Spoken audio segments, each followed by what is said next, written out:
Well, well.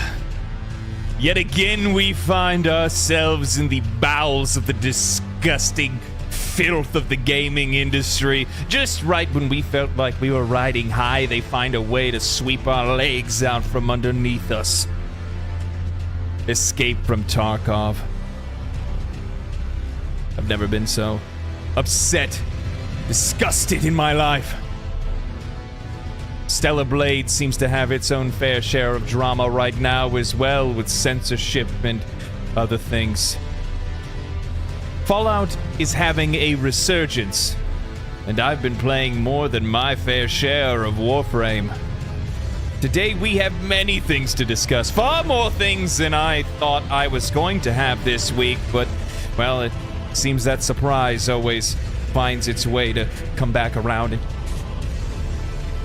something with my face. I don't really know exactly what I was going to say with that, but welcome back to the Just Gaming Podcast. Sit down, my friends. We have quite the show today.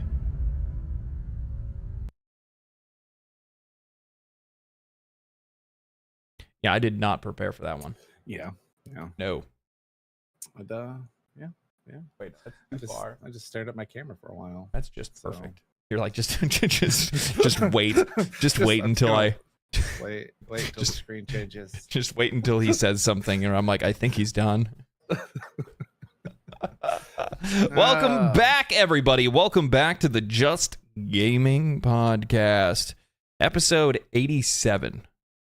87 years. 87 years. That's a long time, man. I love you, Jack. Yeah, that's a long time. It's a long time.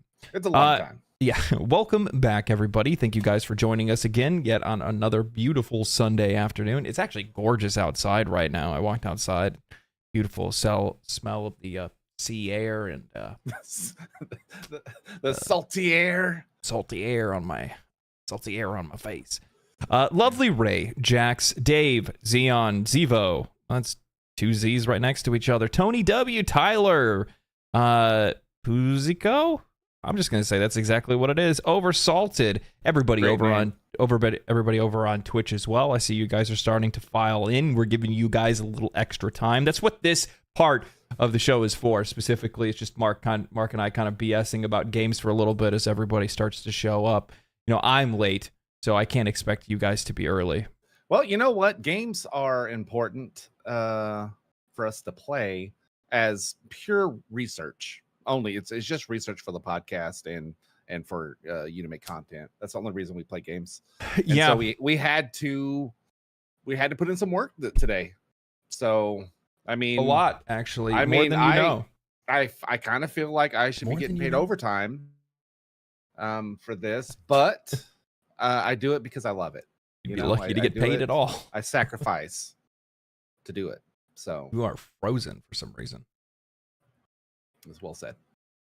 You're at least it was a good. It froze your camera, and Really? yeah, I mean, at least it was a good picture. So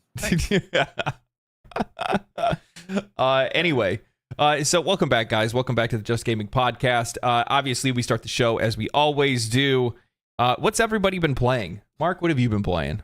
I downloaded and played Overwatch 2. And then I also played a lot of Warframe this week. Played a little bit of No Rest for the Wicked, a little bit more of that. And Balatro. I feel like I put more time in Balatro than I did anything else. Because I think with Warframe, I kind of hit that window of just waiting on stuff. You know what I mean? I'm just waiting on stuff to cook. I've done my daily stuff. So, yeah. Kind of where I'm at. It's actually, to be honest with you, the Forge cook timer is like a really good opportunity for me to just chill back and be like, okay, well, I got a bunch of stuff cooking. Yep. Guess I'm going to play Balatro for a few days. Oh, Manor Lord. I tried that out. I played about 5 or 6 hours of it. It is actually impressive. It's a really impressive game for that type of game. It's super cool. Yeah, I haven't. It's just not my. It's just not my. It's not my bag either. But like I said, it runs great. I've had a lot of people reach out to me and be like, "Hey, you know, are you going to talk about Manor Lord? Are you going to play it?" And I'm just like, dude, I'm like, look at all the other games that I play already. Like, not a shot against the game or anything like that, but like I'm already playing a lot of stuff to begin with, and like the last thing I have time for is another one to lay on the plate. You know what I mean? Yeah. Like I'm 100%. I'm already deep in it out there. I've got high cholesterol with my backlog. Yeah, I got a lot. Yeah. So for me this week, what have I been doing? So I downloaded Fallout 4 and I downloaded New Vegas. I think I talked about this a little bit last week. I'm just on the fence of like which one I want to play. Part of me wants to play Fallout 4 because it's going to be the one that's going to look the best. Yeah, I would probably do that. I hate to say that. I hate to be one of those guys, but like to be honest with you, like Creation Engine ages like milk. Yeah, like it just like warm milk left out in July. Good Lord, like imagine how like absolutely like goober Fallout, or not Fallout, but like Starfield's going to look in like 5 years. It already does. 5 I know. months. I know. It already does. It already does. It's like once you drive it off the lot, it's done. So yeah. So outside of that, what have I been doing? So I downloaded a couple games. I've been playing more Balatro. Obviously, I just beat Orange Steak. For any of my Balatro fans out there, just beat Orange Steak for the first time. Big clap, big congratulations on my side for actually accomplishing that goal. It was actually incredibly tough. I can't tell you like how hard the problem is with a lot of the higher difficulties is that the difficulty's not at the end. The difficulty's at the very beginning. I don't know what's going on.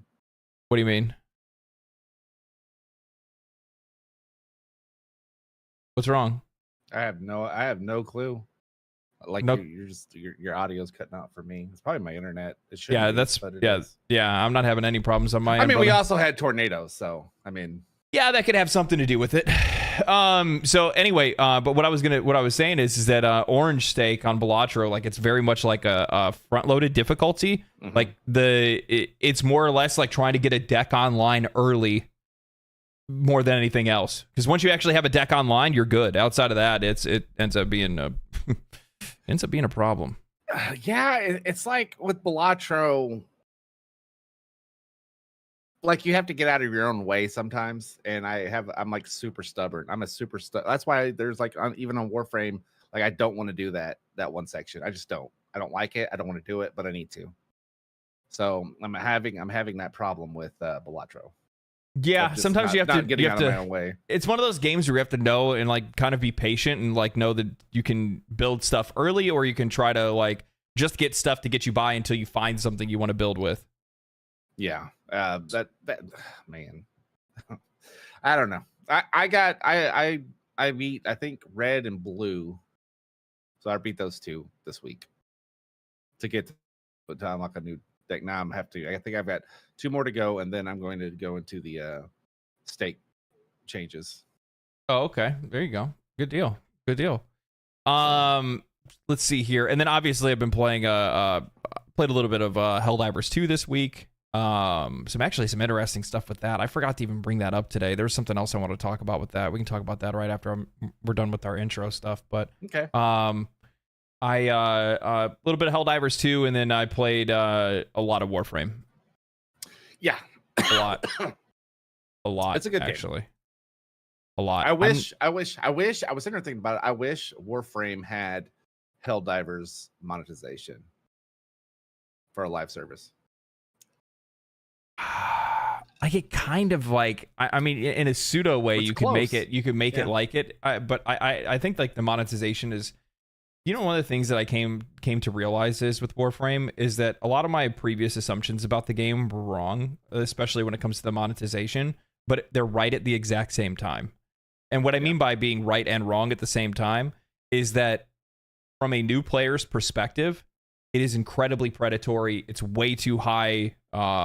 Like the prices are way too high, all these different things. Like all of the things that you would normally point to and say, this is disgusting, is there. It's all there. Mm-hmm. The speed up the timers, all that stuff. But once you've actually played the game for long enough and you understand some of the context around the game, then you quickly start to realize that like, no, you're never going to speed up timers. No, you're never going to, buy materials from the market. You're never gonna do this and this. Most likely, the thing that people are probably spending the most money on is buying currency so that they can buy things from other players so they can use it for trading. And then the other thing that they use it for is probably cosmetics. And then that's probably about it. I guarantee. And resource boosters. Those slots too. Yeah. So like slots, resource boosters, trading with other players, and cosmetics and stuff like that. Yeah, I think the slots thing, that's like that's dirty. You know what I mean? Like because what you're trying to do, like you can make more frames, get blueprints for guns and all that stuff, but you have to buy slots to be able to you know what I mean? So yeah, I haven't found a way to use in-game credits to buy slots. Yeah, and the other thing is too is like keep in mind as well is that like again when I go back to like the points that I first made when I was talking about Warframe before, and like after now that I've played the game for I'm at 92 hours now. Good God. Dude, you know me, man. When I'm into something and I'm like trying to understand it and research it and play it and all that stuff, I will sink hours into it. Okay. Yeah. Like I will do the research. Do not test me. With that said, slowly but surely you start to realize that like, yeah, the monetization isn't that bad because most people are usually trading. But to be honest with you, again, I go back to what I said. My new player perspective is right on the money. And the people that disagree with it are disagreeing with it from the perspective of somebody that has hundreds of hours in the game. Yep. Hundreds of hours into the game. What they don't realize is they're like, oh, no, you don't understand because of trading and because of this. Do you have any idea how long it would take a new player to be able to even get a decent amount of platinum? Like they still have to buy it because like I mean like I've been cracking lith relics and like 90% of the stuff that I get is maybe worth like 1 or 2 plat if I wanted to trade it. You know, like every once in a while I'll get something that's like 5 or maybe even 10 plat. I got like Gauss Prime systems or something. I think that's like 30 or 40. So like every once in a while you get some stuff like that. But most of the stuff is like nickel and diming. To be honest with you, the fact is that most people, most new players, the vast majority, the broader audience of people that are out there, more casual people, aren't going to put up with that shit. They're just going to walk away. Yeah. The same thing goes for when I was talking about the difficulty. And like that was one of the things that really frustrated me. Was that like a lot of people kept brushing off my complaints about the difficulty at the beginning, and it's like that's a problem. Like you told me you had a story already with somebody at work, right? Yeah. A guy that watches the show came up to me and was like, "Hey, started playing Warframe. When's it gonna get fun? I'm just literally going through and just slicing everything up." And I was like, "About that 60-hour mark, you know." That's about when it starts getting, difficult. You may take 2 hits to kill something, but yeah, it's the scaling is way off in that game. And it's another one of those games that like I would love to recommend to people, but I won't because you just don't know what people's preferences are when it comes to challenges. You know what it is? Challenged. So like I have a video coming next week for Warframe. It's my next chapter in the in following my experience for Warframe. I know there's like a lot of people that are looking forward to it, so that's coming next week. But one of the things that I discuss in that is that Warframe's a great game. But it is a great game. But it's a game that has like caveats.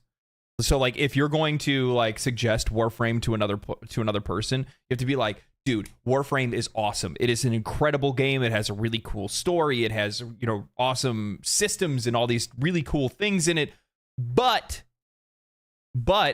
it has it's super easy for the first 40 to 50 hours. It has, monetization that you're going to have to try to get over until you can actually get stuff for it. It has a whole slew of different things that you have to like try to preface that conversation with so that player doesn't just bounce off of the game when they first go to play it. And those are the things that I think that the company should be looking into to try to reduce. And actually, the funny thing is, somebody commented on my last video and I ended up looking it up during, I think, their last dev stream. They came out and said that that's exactly what they're going to do. They're already working on it right now. I guess there's like a full health rebalance coming in. Or full like health and armor rebalance, as well as how statuses work. I think they're going to simplify their status system. What's up, Wicked? Yeah. That'd be great. I would think it'd be a good shot in the arm for it. I mean, like I said, I'm enjoying the shit out of it. Of course, I'm also got to the point where I'm done whaling. Now I'm just farming for primes and stuff. But yeah, I'm having a lot of fun playing it. So I mean, it's going to be my daily go-to. Run my stuff and then go do something else. That's where I'm at with it. Yeah. So. I don't understand what's your issue with the monetization. I don't have a problem with it, but I don't have a problem with it because I've played the game for 90 hours now. But if you're somebody that's only played the game for 20 to 30 hours, you're going to have a problem with it. And that's a problem for the game, because that means that the vast majority of people that are playing the first 20 to 30 hours are going to quit the game, which actually the stats even show. If you go to look at Steam, the vast majority of players quit after the first 10 hours of play. So there's obviously a problem there. And the problem is it's how the game looks at first glance, and it's also how the game plays at first glance. Mm-hmm. And that's like, you have to nail that new player experience, otherwise you're not going to hold on to players. Simple as that. That's all it is.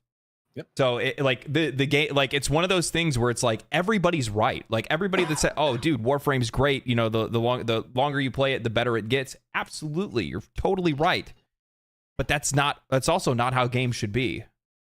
I mean, it should be like, you want games to get better and better, but it's not like, hey, you need to get rid of. It should hook you initially. It should hook you initially, but the problem is that like the hooks don't necessarily sink deep enough. Like, I mean, I really had to. I'll be honest with you guys.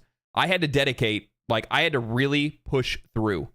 I almost quit probably 40 hours, 50 hours into the game because I was just like, this is boring. This is so boring. Jesus, like. I literally can just hold my melee button and walk through the map, and that's all I did for 50 hours straight. And I'm like, dude, this is insane. I'm like, give me something here. And and that obviously the developers recognize that it's an issue and it's something that they're working on, but it's just one of those things where it's like, you know, the story doesn't hit hard enough at the very beginning. The health of the enemies isn't very, you know, there's just no, you know, the one thing how I described it as, there's just no resistance. You know what I mean? Where it's just like, oh, well, you know, it's supposed to be a power fantasy. That's one of the arguments I got. It's supposed to be a power fantasy. You're supposed to be able to just burn through these enemies and all this stuff. And I'm like, well, the problem is with that is that, like, power fantasies are great when you can actually see the power fantasy in action. Yeah. But the problem is that when all of your abilities, when basically all of your abilities, your weapons, your melee, your powers, all that stuff, one-shots everything, and the game has no friction, no resistance whatsoever to you, no challenge whatsoever. What ends up, you know, everything just feels the same. There's no power fantasy. It's just everything just feels the same. So I'm glad that that's something that they're working on. I'm looking forward to that. I think maybe I'll end up making a video at one point saying like how to improve like the new player experience or something. I don't know. No, it makes sense. Like, I get them saying it's supposed to be a power fantasy, but if they have such a sparse density of enemies, especially in those initial scenarios that you're going through planet to planet, that it doesn't like, it's not a power fantasy because I'm, you know, coming up to 2 people max at a time, maybe 3 people. And it's not like where you're playing like an onslaught or something like that, where it's just a bunch of stuff coming on because it's later in the game. But if they had more density, I could understand that argument. But since they don't, I don't get the argument on that. It just doesn't jive with me. And I've even seen like Gamble saying it's not even the end game, later levels. It doesn't sound like you've gotten to the steel path wall yet. No, like, here's the thing that my biggest issue is that like this is one of the reasons why I made that video that I made recently on Warframe, is specifically because of the fact that like a lot of people just keep spamming like steel path, just wait, it's gonna come. I'm sorry, but like, you're not gonna get a lot of people that are gonna play 80 hours of a game that is that boring at the beginning. I mean, like, and here's the thing, and most of the people that are trying to argue against it, because they just don't want me to say bad things about their game, and I get it, you love the game, I love the game too, but I think it's fair to criticize it where it needs to be criticized. And the thing is that when you're pointing to higher difficulties later, oh, just wait, it's going to get real hard, just wait until you get your wake-up call, all that kind of stuff, and it's like, yeah, well, at the exact same time, that doesn't necessarily forgive the 90 hours now of, like, you know, lack of challenge. Yeah. And the other thing is, too, is that the vast majority of players that are, you know, trying to debate that conversation all of them, it's not even vast majority, all of them that are trying to debate that haven't played the new player experience in probably years. And it's probably unrecognizable from the last time that they played it. And if you told any of them to just, oh, you know what, go start a new account and see how you like playing it for, 5 hours, you would be like, nah, I'm good. Yeah, no, you're 100% right. Like, it takes a long time to get your weapons and gear and mastery and all that stuff up to where the game starts to feel a certain way. And I couldn't even imagine stepping back all that far from just where we're at. And I think I'm only at 75 hours ish, somewhere around there. Yeah. And I don't think I could start over. No, From scratch. I don't think I could stomach it. I told that to Cody the other day. I was like, hey, I'm like, why don't you guys? I'm like, because you guys want to sit here and you guys want to debate me on this, because I have friends that are playing Warframe. They've been playing Warframe for years, and I'm like, if you guys want to continue to debate me on this, I'm like, then go start a new account and try it. And they're like, okay. No, I won't. Yeah, and I'm exactly. I'm like, no, you won't. They're like, no, I've worked so hard to get the account that I have. Why would I go play on a boring new account? And I'm like, that's a terrible. Okay. Of course, it's exactly. It's exactly. Checkmate, sir. So, but yeah, it's been Warframe's been good, man. Yeah, it's been a lot of fun. Don't really have. Oh, go ahead. Dude, I've been farming. Yeah, you've been farming. I've been farming, baby. Farming. Man, I can't wait. I can't wait for this next video. I also, by the way, too, I'm sure there's gonna be people that are gonna view this after the live stream. I am planning on streaming my next quest, which is called the Second Dream, and I've been told by many people that it's very important and it's a big turning point, and I plan on streaming the Second Dream. So if you are somebody that's here or have been watching the videos and looking forward to the Second Dream, then you guys will be able to watch the Second Dream live. I'll be doing that next week, most likely on Tuesday. Most likely either Tuesday or Wednesday. I'm not really too sure. Yeah, it's either Tuesday or Wednesday. So, because like I know I'll have a video go out on Tuesday because I'll record on Monday. I'll stream on Tuesday. I won't do it on Tuesday because I'll give people like a day or so, right? I don't want to like post the video and then stream it that day. You know what I mean? I'd rather have it go for the next day. So like I'll stream the Second Dream on Wednesday next week. Okay. Yeah. Like I said, it's a huge tonal shift in the game. And so I'm looking forward to it. I enjoyed it. I enjoyed it a lot. So, I'm looking forward to it. Yeah. So that's what I've been playing. Kind of went off on a tangent. You just farmed your way through Wisp Prime. And what do you think? What do you think of Wisp Prime? Since she's the your new boo thing. Yeah, I got my first Prime. I'm really excited that I actually have one. It's nice to just have like one of those frames that it's going to be like a permanent go-to. You know what I mean? Yep. And it's like, to be honest, like the other thing is too, the only reason why I got it was because like I played as Volt with a wisp in the party, and I was like, I'm like, if I can't always have Wisp with me, then I will be Wisp. I will be the Wisp. Yeah, if I can't have you with me, then I will be you. That's the way it's gonna go. And then there's actually another Prime that I have that's cooking as well. I have Revenant Prime that's cooking as well. So I did it dirty style. I bought my first two Primes, and Anaris is now my new favorite character right now. The dude is just a lot of fun to play, a lot of fun to piss people off. He synergizes well. I don't know which one. There's this other frame that just shoots out lightning everywhere, and it just kind of kills everything. Yeah. And so I was playing Onslaught, and I was just balling everything up with the tornado, dropping it. And then he would just electrocute them and they all die. Yeah, I've been that, and like, dude, I tell you what, I wish somebody You know what the funny thing is? Like, with all of the like different like hints and comments and people were dropping and like advice and people were like, oh man, you know, look forward to this, you know, do this and this. You know what? One comment no one ever put in the comment section. All you veterans, all you Warframe veterans, not a single one of you were like, hey, get Necros Prime, or get Necros, not Prime, but just Necros in general as soon as you can. Because like the amount of like how quickly that quality of life change of having Necros and like me needing to get materials to build things and find things and stuff just changed my life. It changed my life. So huge. It's been so nice being able to have like something that increases drop chance and stuff like that. And yeah. So like I've been like grinding my face up against the game trying to, you know, get materials and things like that. And it's been an absolute pain. And then all of a sudden I got Necros and I'm like, man, life's pretty good. Yeah. Life's pretty good. I pretty much get everything I need.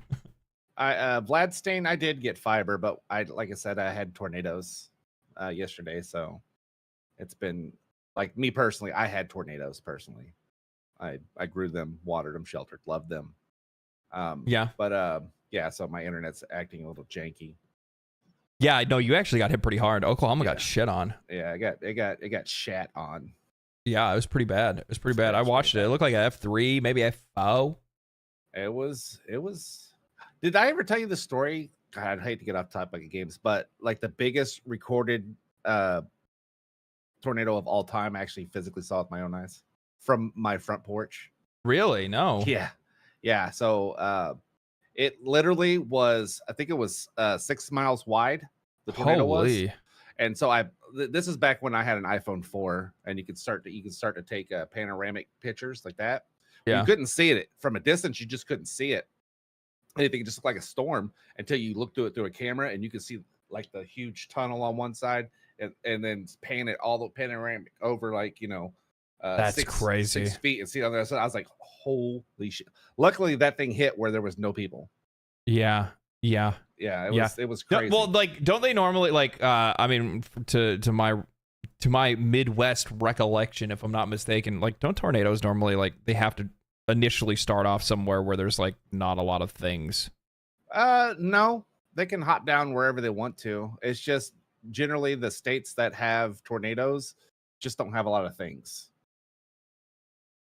There's a lot of gaps in between cities. Oh, well, that makes sense then. Never mind. I guess they can start wherever. Okay, well, I guess I just made that up. Hey, you want to know a secret? Lightning can come up from the ground. What? Wow. Wow. Yeah, no, I remember like back in the 90s, my grandparents, they were in do you remember the night of the tornadoes in Florida? Do I remember the night of the tornadoes in Florida? That's what it was called. A hell of a good country song. Yeah, that's what it was called. It's called the Night of the Tornadoes. And it was back in the 90s, and there was a water spout and then two other tornadoes that ripped through Florida, through like Kissimmee, St. Cloud, Orlando, Florida, like that whole area, over the course of like and it happened in like the dead of night. Yeah. It happened in the dead of night. So like most people were asleep. They didn't even know, and a lot of people got hit by it. My grandparents were in it, like literally in the tornado. They were in one of those like little retirement home areas. Yeah. You know what I mean? Little senior what do they call senior living? No, yeah, like they like no, because they own like a house, and they have like a plot where they own like a little house, right? It's like these little manufactured houses, and it's just a bunch of old retired people that live in the same community. Yeah. And they were living in one of those, and it ripped right through it. It killed like half of the people that lived there. It like lifted my grandmother out of the like she was still on the bed, and it ripped their house apart and put her in the bed on top of the roof, and threw my grandfather out of the house. And he had to like climb over the rubble onto the roof of the house to like get her. Like somehow she stayed on the bed. I have no idea how that works. Did they have a Dodge Ram? If they had a Dodge Ram, they could have just gotten in that.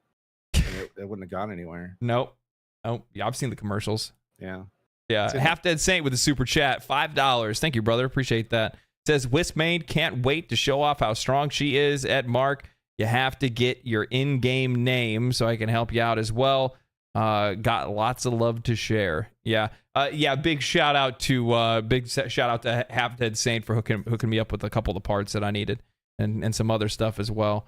That's one of the other things is that like how wildly generous the community is. Dude, like I was literally so I had to go to a relay to try to find this person. Couldn't remember their name. Couldn't look it up on the quest. So I was like, screw it. I'm going to every door. And as I'm like I look like new guy, like running against tables and stuff, you know, like NPC guy in Skyrim. Yeah. And people just keep people like, hey, here's some affinity. Like, oh, okay, I must look terrible. So I hit thank you. And then another person, I got like 4 or 5 donations of affinity just walking around. It's nice. Made me feel special. Good deal. And I didn't even have to do like the normal stuff I do to get spare change. So yeah. The only other thing, like one of the things that I have to remember to like probably take a moment to like talk about this. I'll probably do it for like one of the videos or something. But like one of the other things that I learned is like every single month they do a live stream where they play with their community. Okay. And they do giveaways. Nice. They like give away a ton of stuff. They give currency away. They give, cosmetics and weapons and all kinds of different stuff. And I thought that was like really cool because I'm trying to think of like other games. Mm-hmm. I'm trying to think of other games that have like their developers actually play with the community. Don't Helldivers jump in there so much a little bit? Yeah, no, the Helldivers devs will, but they don't like do like dev streams or anything like direct communication with the audience. Instead, what they do is they just like will randomly hop into somebody's match. Like you'll just be playing, and all of a sudden, out of nowhere, what is it? Primetime is weekly actually, so they weekly play with their players. That's crazy. Well, maybe their community doesn't send them death threats on Twitter. So I'm sure they still do. Just wait till they nerf everybody's favorite frame or kill off everybody's weapon. Dev stream is monthly. Prime time is weekly. Okay, I don't know what prime time is. It's prime time, man. It's prime time. Prime time, baby. it's prime time, baby. Yeah. So now speaking of Helldivers 2, one of the things that I saw that was going on, I don't know if I got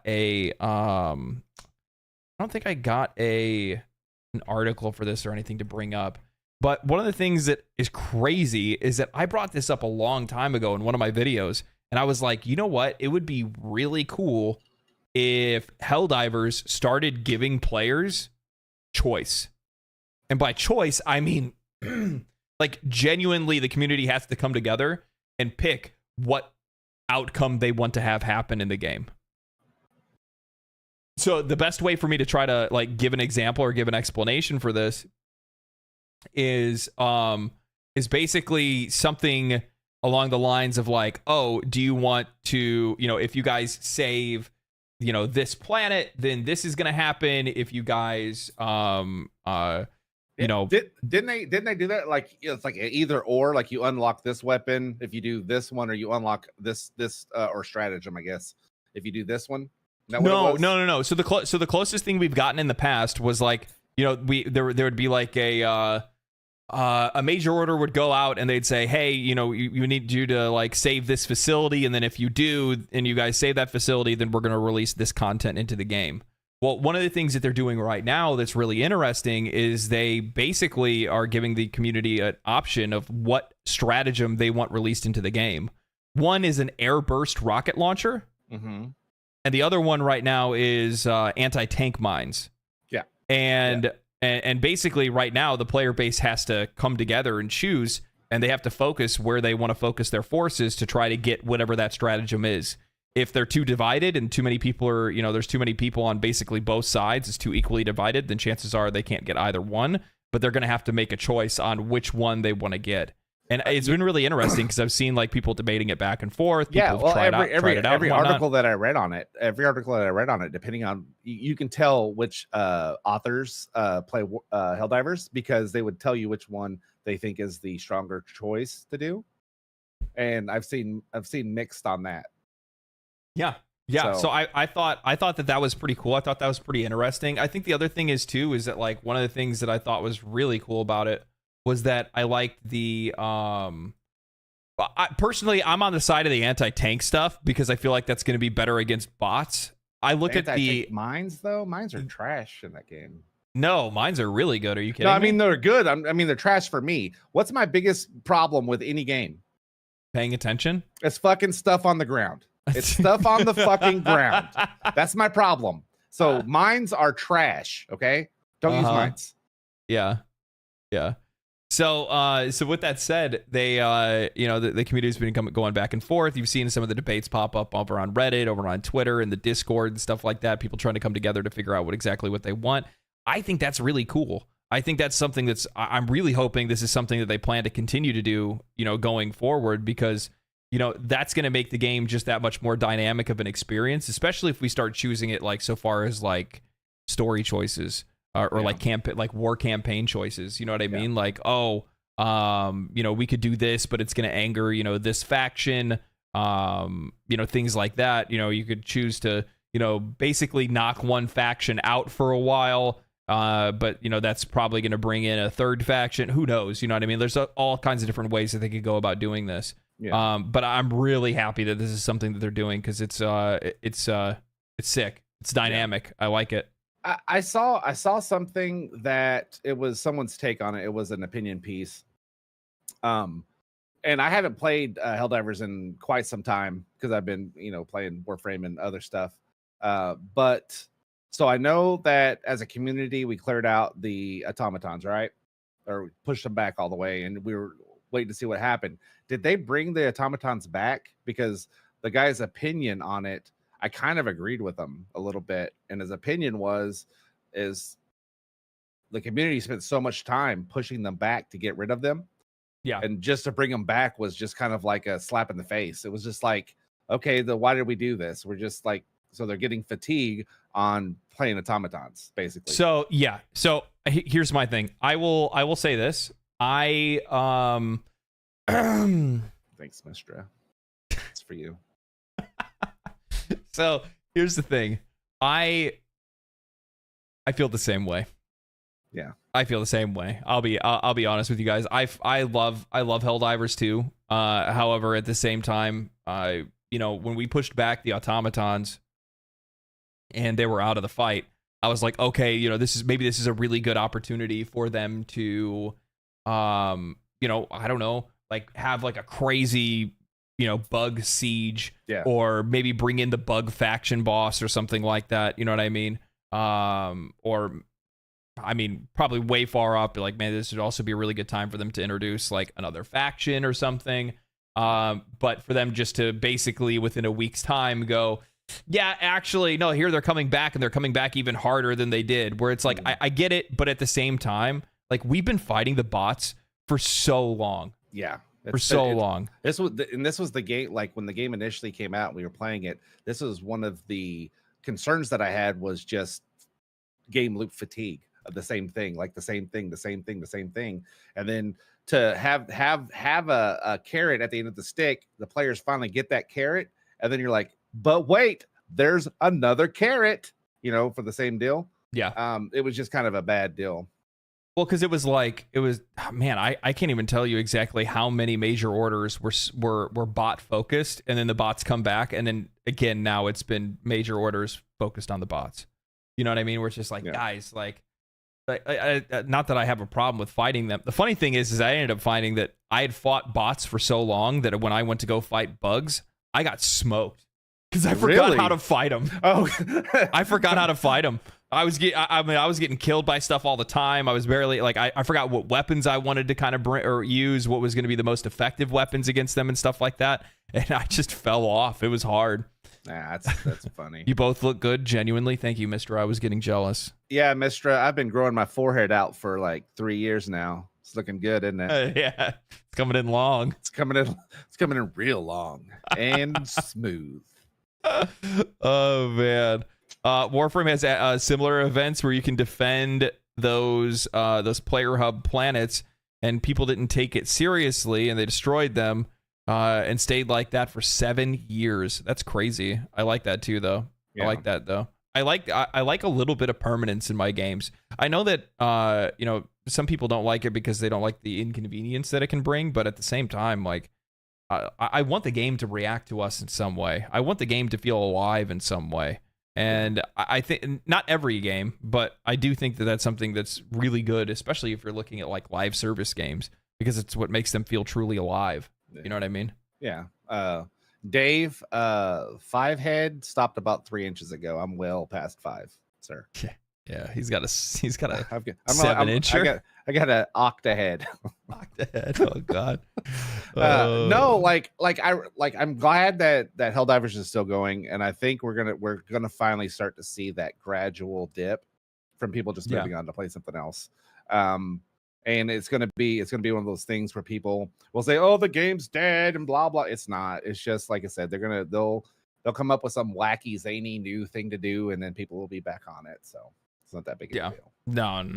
No. Like the funny, like I even saw like people. One of the weirdest comments I've been getting lately on some of my videos.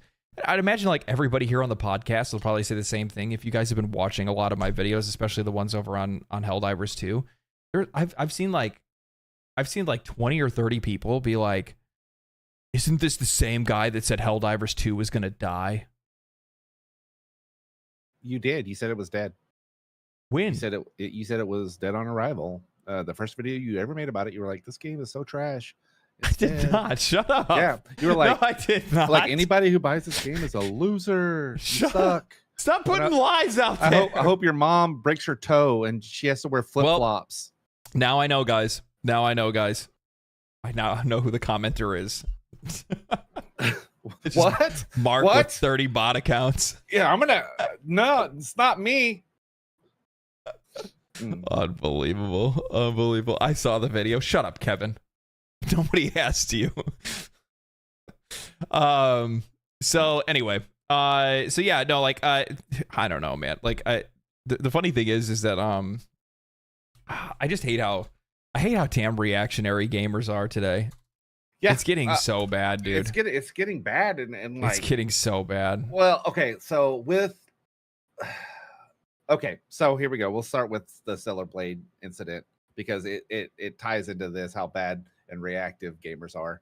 Well, no, like this is a segue. So I'm segueing into that. So to segue into that, like one of the things that I talked about is that like the problem is that like you'll genuinely have a pretty sizable portion of like a gaming audience, especially when it comes to live service games, that'll look at a game like Helldivers 2 and see that it's like starting to like slow down a little bit, right? Like, because right now I think the game's like the game hasn't seen a 200,000 player peak for a week or so, I think. Yeah, something like that.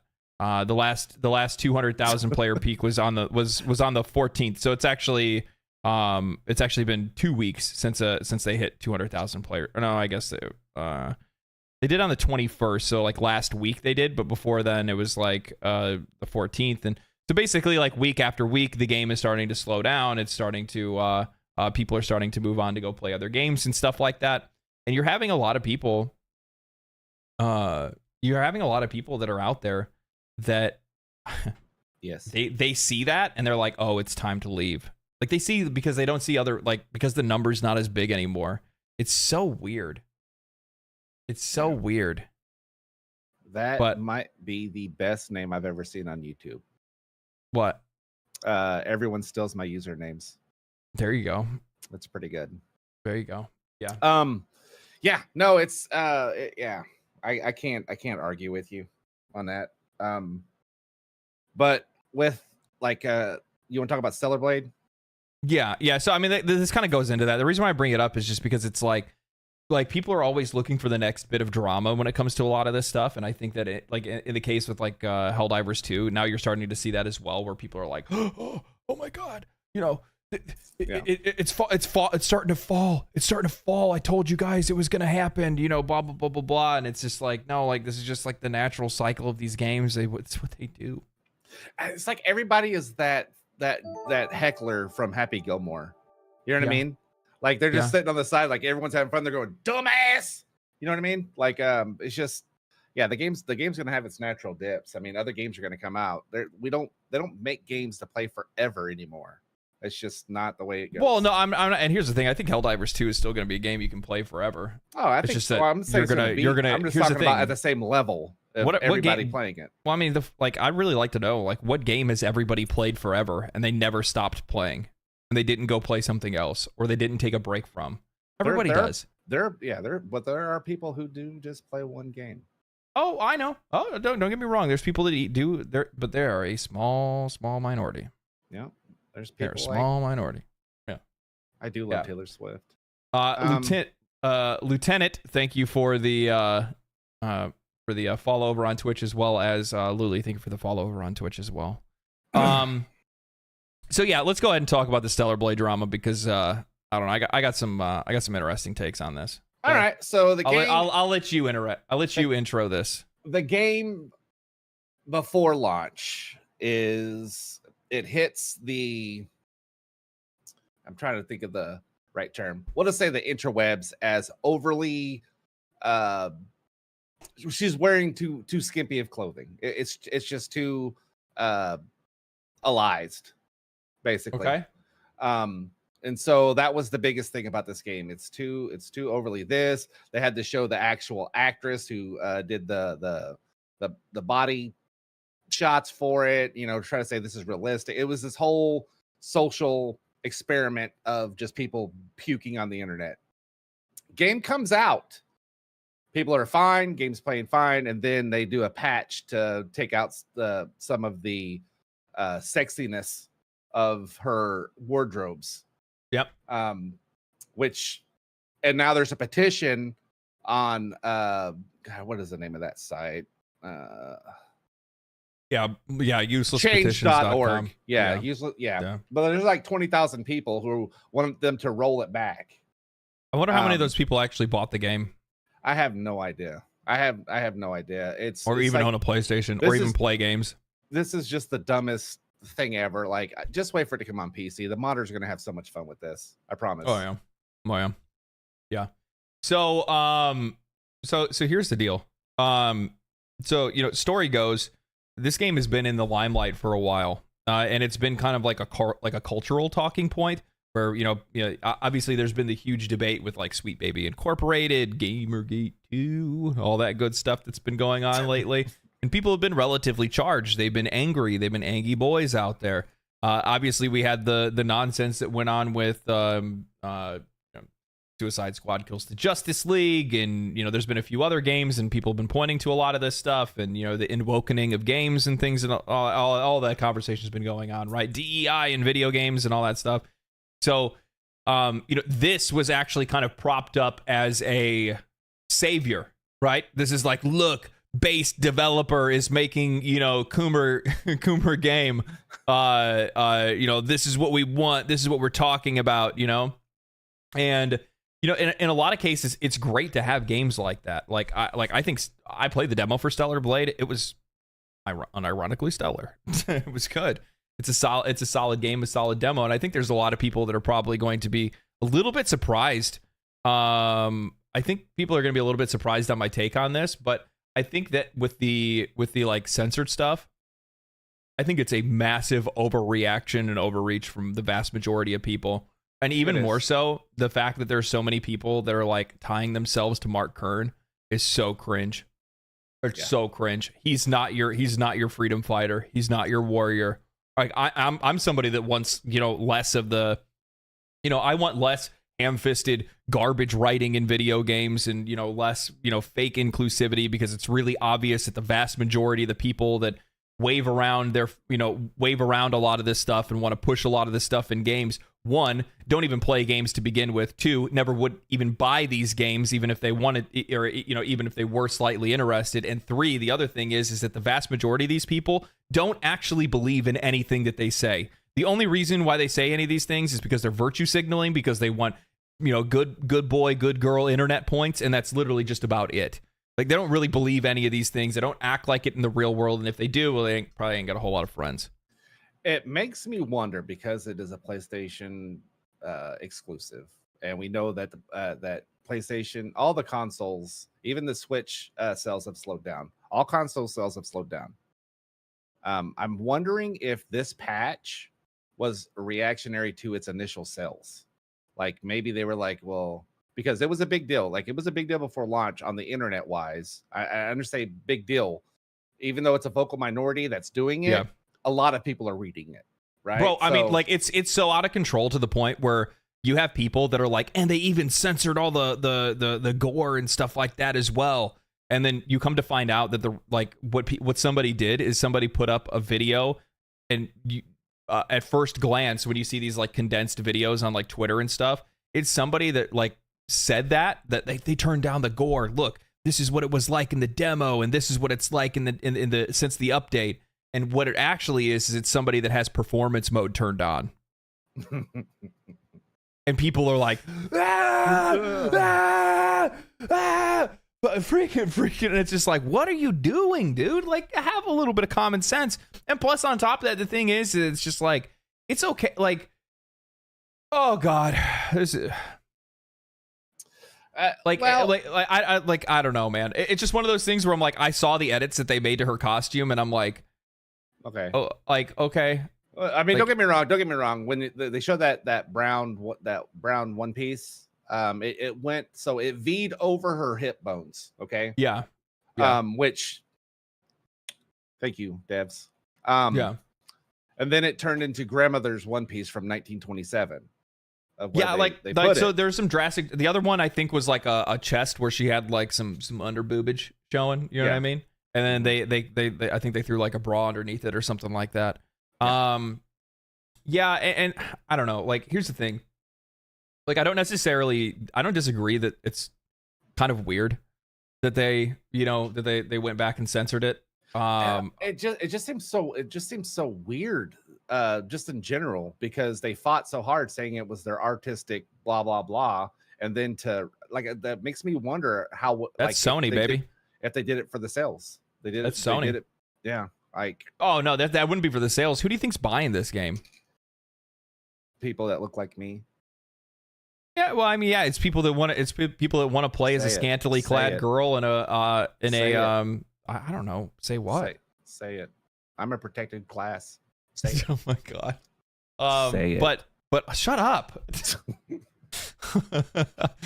But I don't know. It's one of those things where it's like, it's a really weird situation where I see like, people's reaction to it, I think is like overwhelmingly like overreaching, but also at the same time, the changes are also kind of weird. You know what the thing is?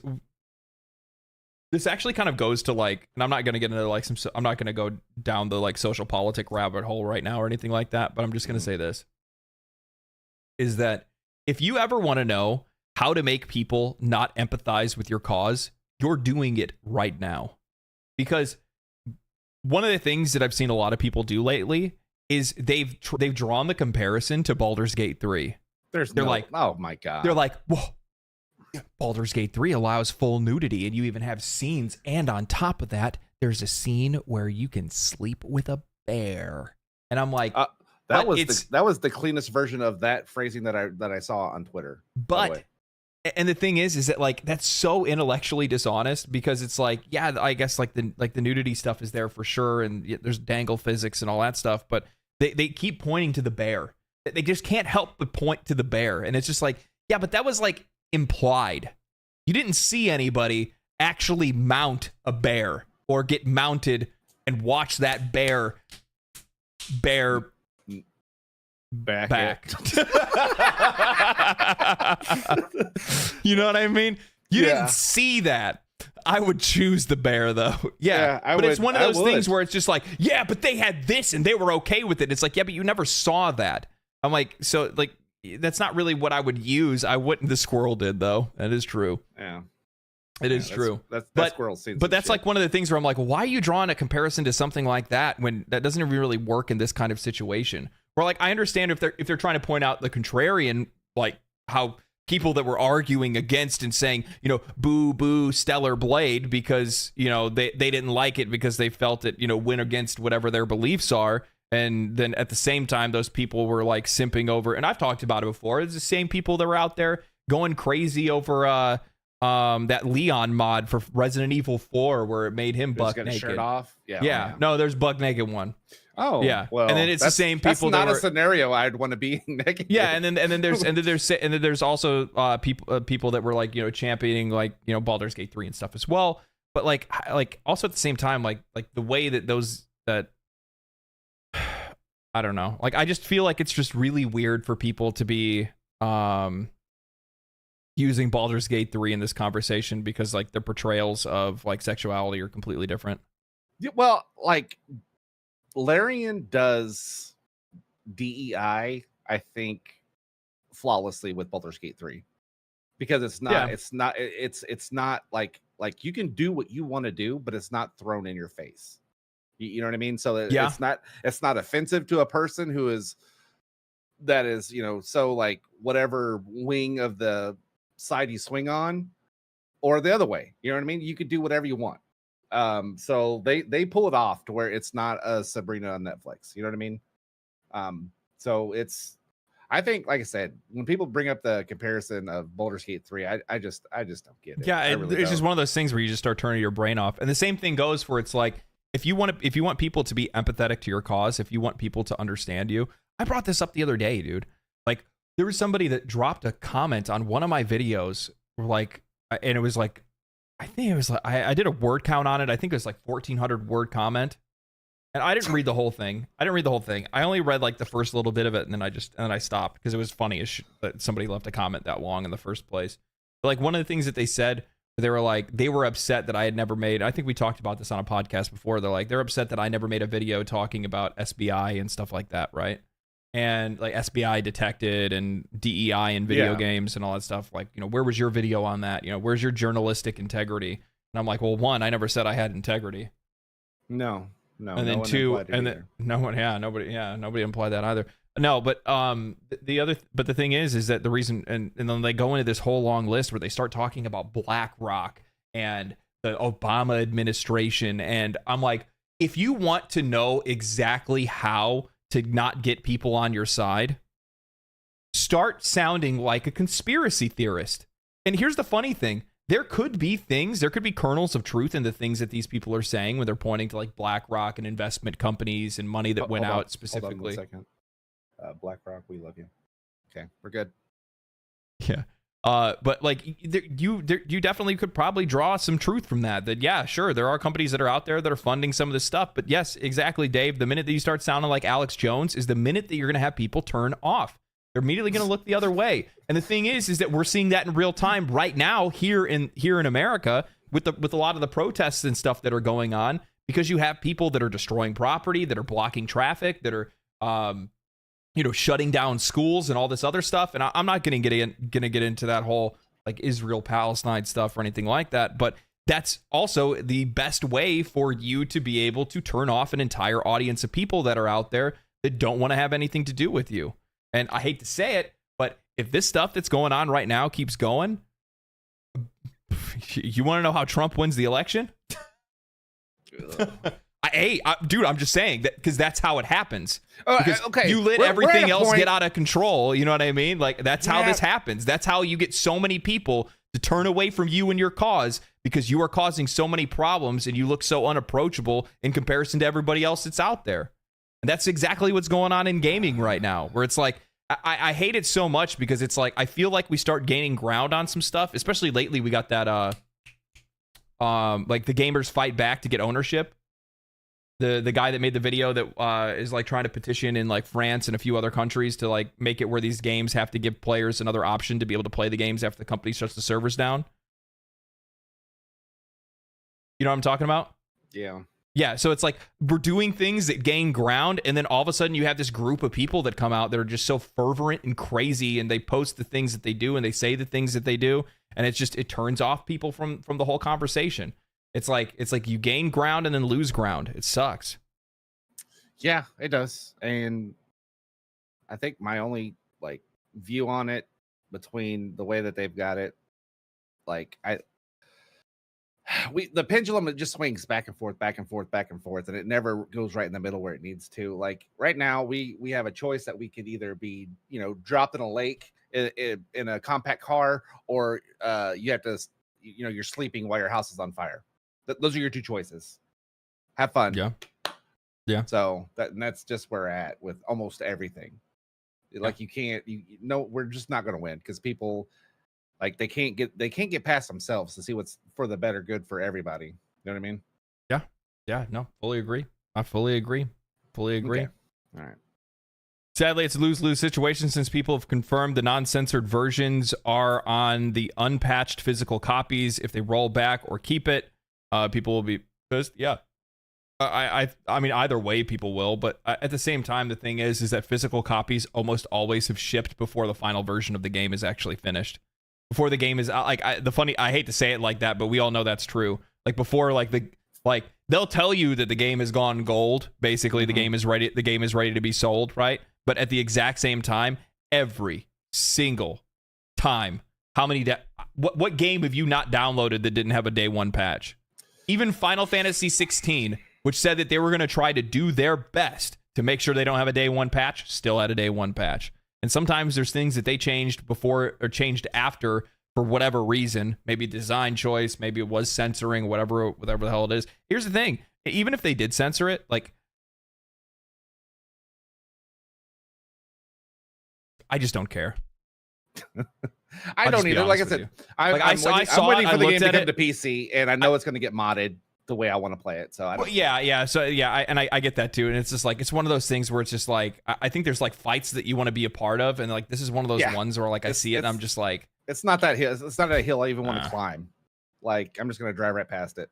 Like they like it would be different if it was like they put her in a garbage bag for the rest of the game and that's all you could ever play her in. You know what I mean? Like a poncho, like a poncho. Yeah. She's just wearing a barrel and straps for the rest of the for the rest of the game now. You know what I mean? Like if it was something like that, I'd be like, oh okay. But it's just like like they're just making sure she's not just flapping in the wind out there. I guess she doesn't have some under cheek hanging out. Yeah.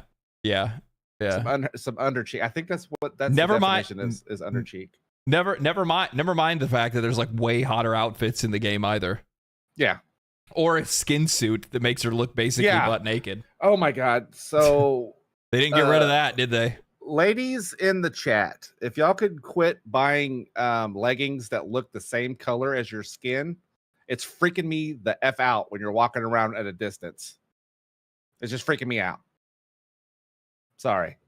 Is that one of those meth heads at Walmart again? No, it freaks me out. There's because it's just like it's the same thing. So from a distance, you think they're only wearing a shirt, and that's it.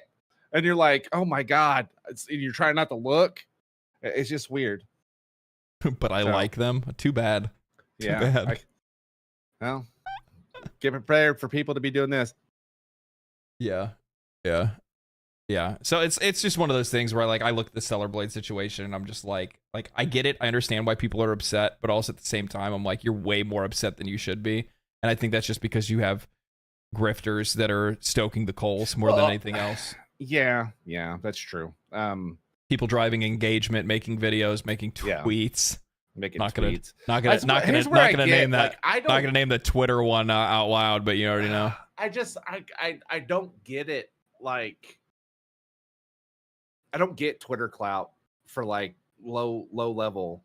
Bro, you know I don't even know how to be popular on Twitter. I think I'm either too mature or too old. It's one or both. I think like mentally mature. You know what I mean? Like as a human, like because the problem is like I look and I see like most of the stuff, like everybody's just so damn angry. And like I can't get that angry all the time. That stressed me out. Well, I'm on medication, so I can't get angry anymore anyway. So I mean, sedated. Here we are. Yeah. No. But speaking of alienating your community, would you like to talk about Tarkov, sir? Not actually Wicked Witch. So many young people on Twitter, bro. I just saw this like tweet the other day where this dude was like retweeting this picture of some other guy's girlfriend, and he's just like, "Oh, I'm in love, groom me," and stuff like that. And it's in his bio, 15 years old, and it's just like, why are 15-year-olds on Twitter? I'm sorry, but like I am wholeheartedly on board with no more kids on social media apps. Like give them their own space.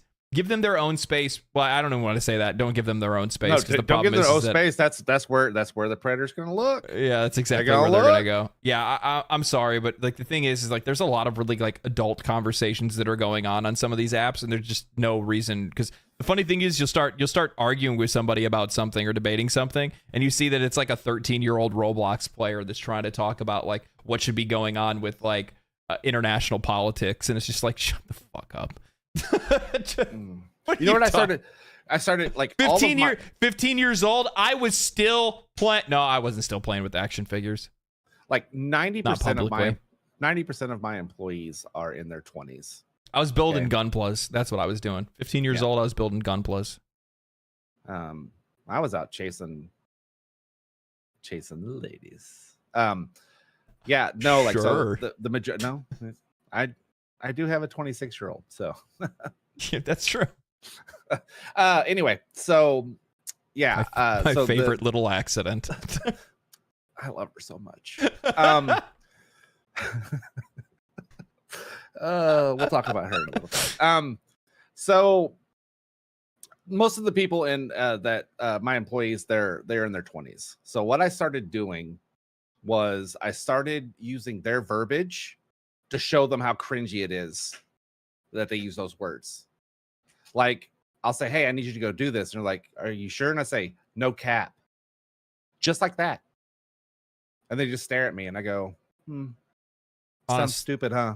On a stack or just the no cap? Just no cap. Oh, okay. So they don't really mean it then. And then they say something like, you know, hey, go do this. I go, bet. It's awesome. Bet. We've been saying bet. What do you bet's been around for a long time. I know, but they say it. People my age don't. We don't go bet. I do all the time. I know you do, but you're not my age. True. Okay. Yeah. All right. Fine. I was about to say. I was like, I'm trying to think. I think I've probably said bet for like I don't even know. It's high school. Yeah. Based? I got to use based or Riz. It's my favorite. Anyway. So So the only like, ones. Do you see how cringy it is? It's cringy. Stop saying it. Yeah, the only new lingo I like is based and whatever that other Riz. Like rizzed up. I like that. Yeah, no, I don't like that one. Rizzed up. Ugh. I don't like that one because I don't understand it. It's stupid. It's so stupid. Anywho, go big screen. I gotta let Pickles out. Come on, Pickles, you fat girl. Base has been around for a while. Has it? I don't know. I don't pretend like I know, but I don't actually know. You hate the term leveled up? What is leveled up? Like, do people like believe that they're living in like, what is it? Like solo leveling or something like that? Is that what's going on? You're cooking right now? Hey, I actually like cook. Jesus Christ. A huge wall of text next to me. I gotta fucking avoid you guys. Jeez, you're attacking me with words. I thought leveled up was for birthdays. I like upgraded. Upgraded? I don't know. I like the Twitch terms instead, like +1, +2. I like caked up. I like that one. Yeah, I know you do. Because I like cake. I know you do. Because I'm fat. And I haven't had cake in a long time. Cake sounds really good right now. Maybe I want to have cake for dinner. That sounds delicious. Just a nice, or no, pie.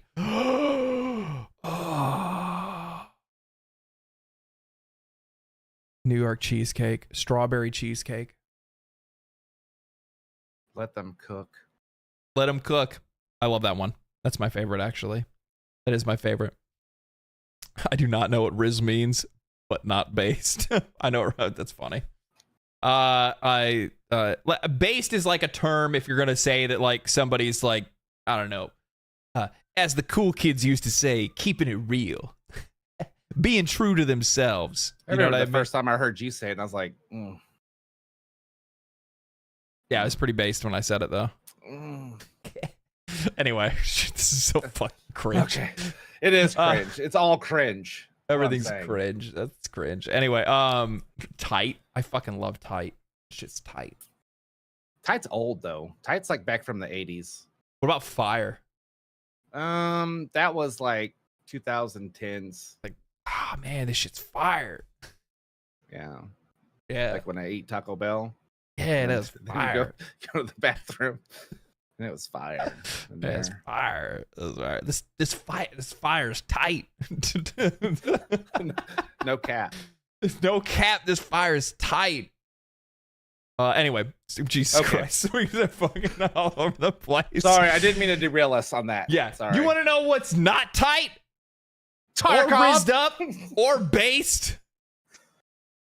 Mm. Escape from Tarkov. Good. You assholes. This is like the worst thing I've seen in a long time. I actually don't think I've ever seen anything that's like this bad. I have never seen no, a company so systematically destroy its own community for a game that's in beta. Yeah, this is wild. This is wild. So chat, I'm gonna be honest with you. When I saw this all go down, I did not know what.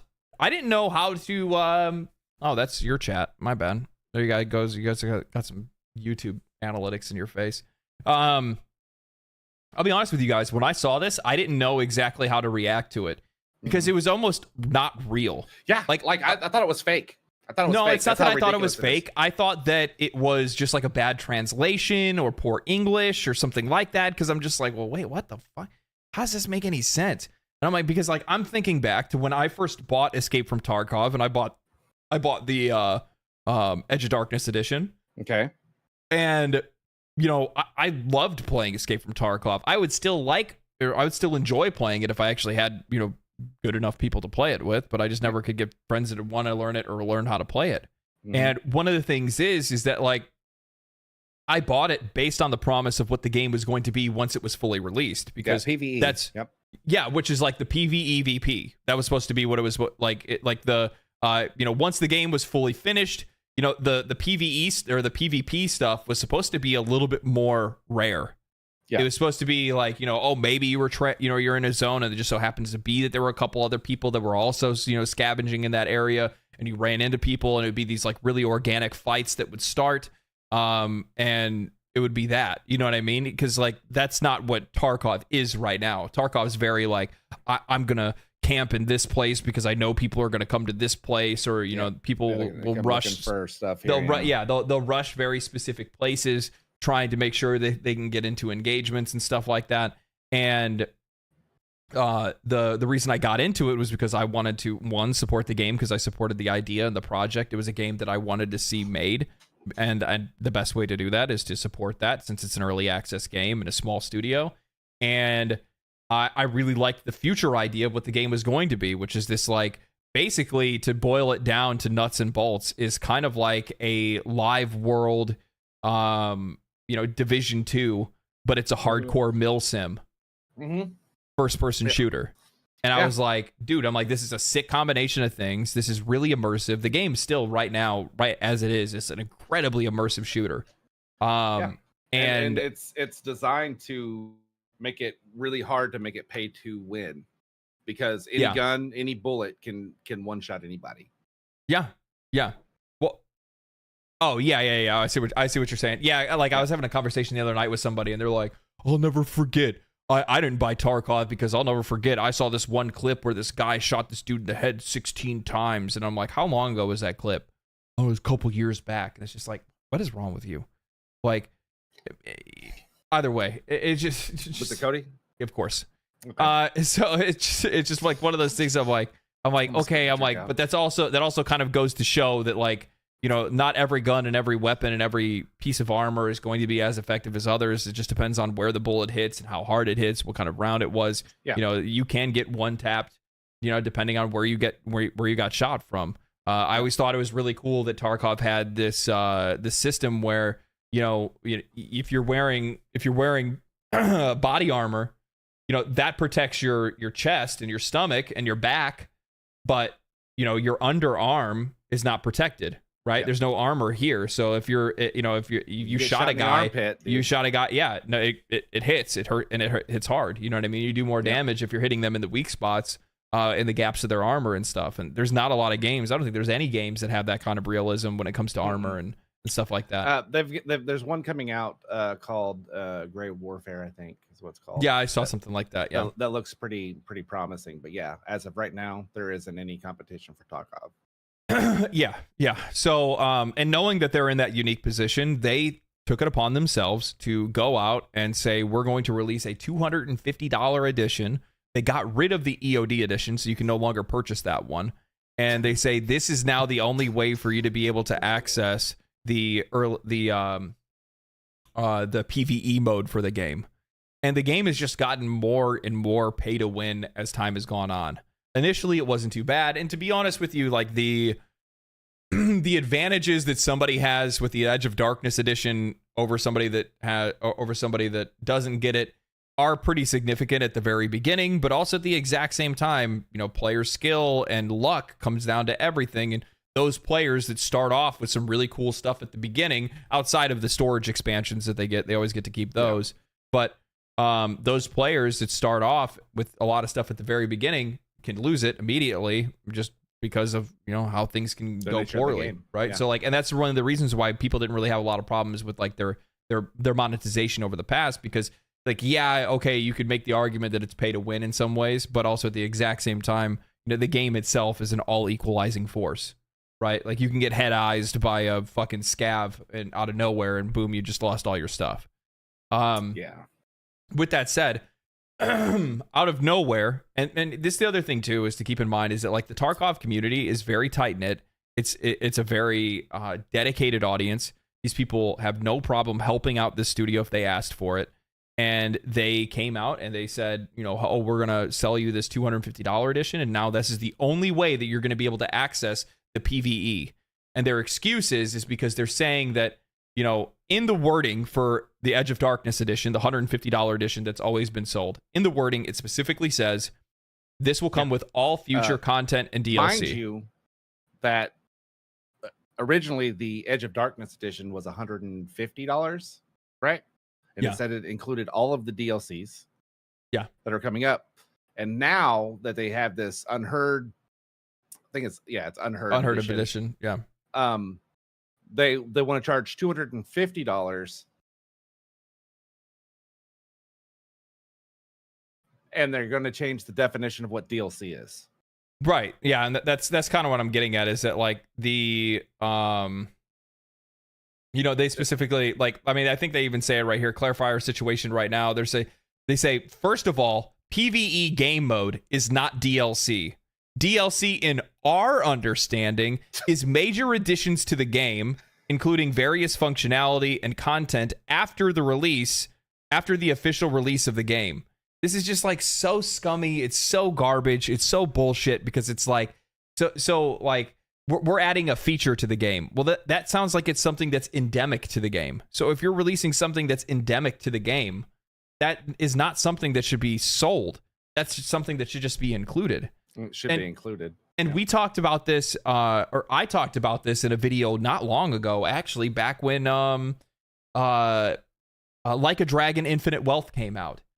And in it, they made it where New Game Plus was only in the Mega Ultra edition of the game. So literally removing a feature, a function of any game that we've always had, which is something that's not normally been sold, and they put it in a pre-ordered version of the game, in an advanced version of the game. And now they're doing the exact same thing, but they're doing it on a whole other scale, and they're trying to get out of the way on it on a technicality. Well, they're going in and they went in and deleted all of the verbiage that along with the Edge of Darkness. So they're people. I don't want to say for sure, but I think it was implied that the Edge of Darkness edition was going to include the PvE when it came out. I think that was implied. I don't know if it was ever stated specifically that, but I think it was implied. You know what's crazy? Somebody like Xeon just said $250 is pretty nuts. You don't even know that's the tip of the iceberg. this is also a game that doesn't have any regional pricing. So that's $250 USD.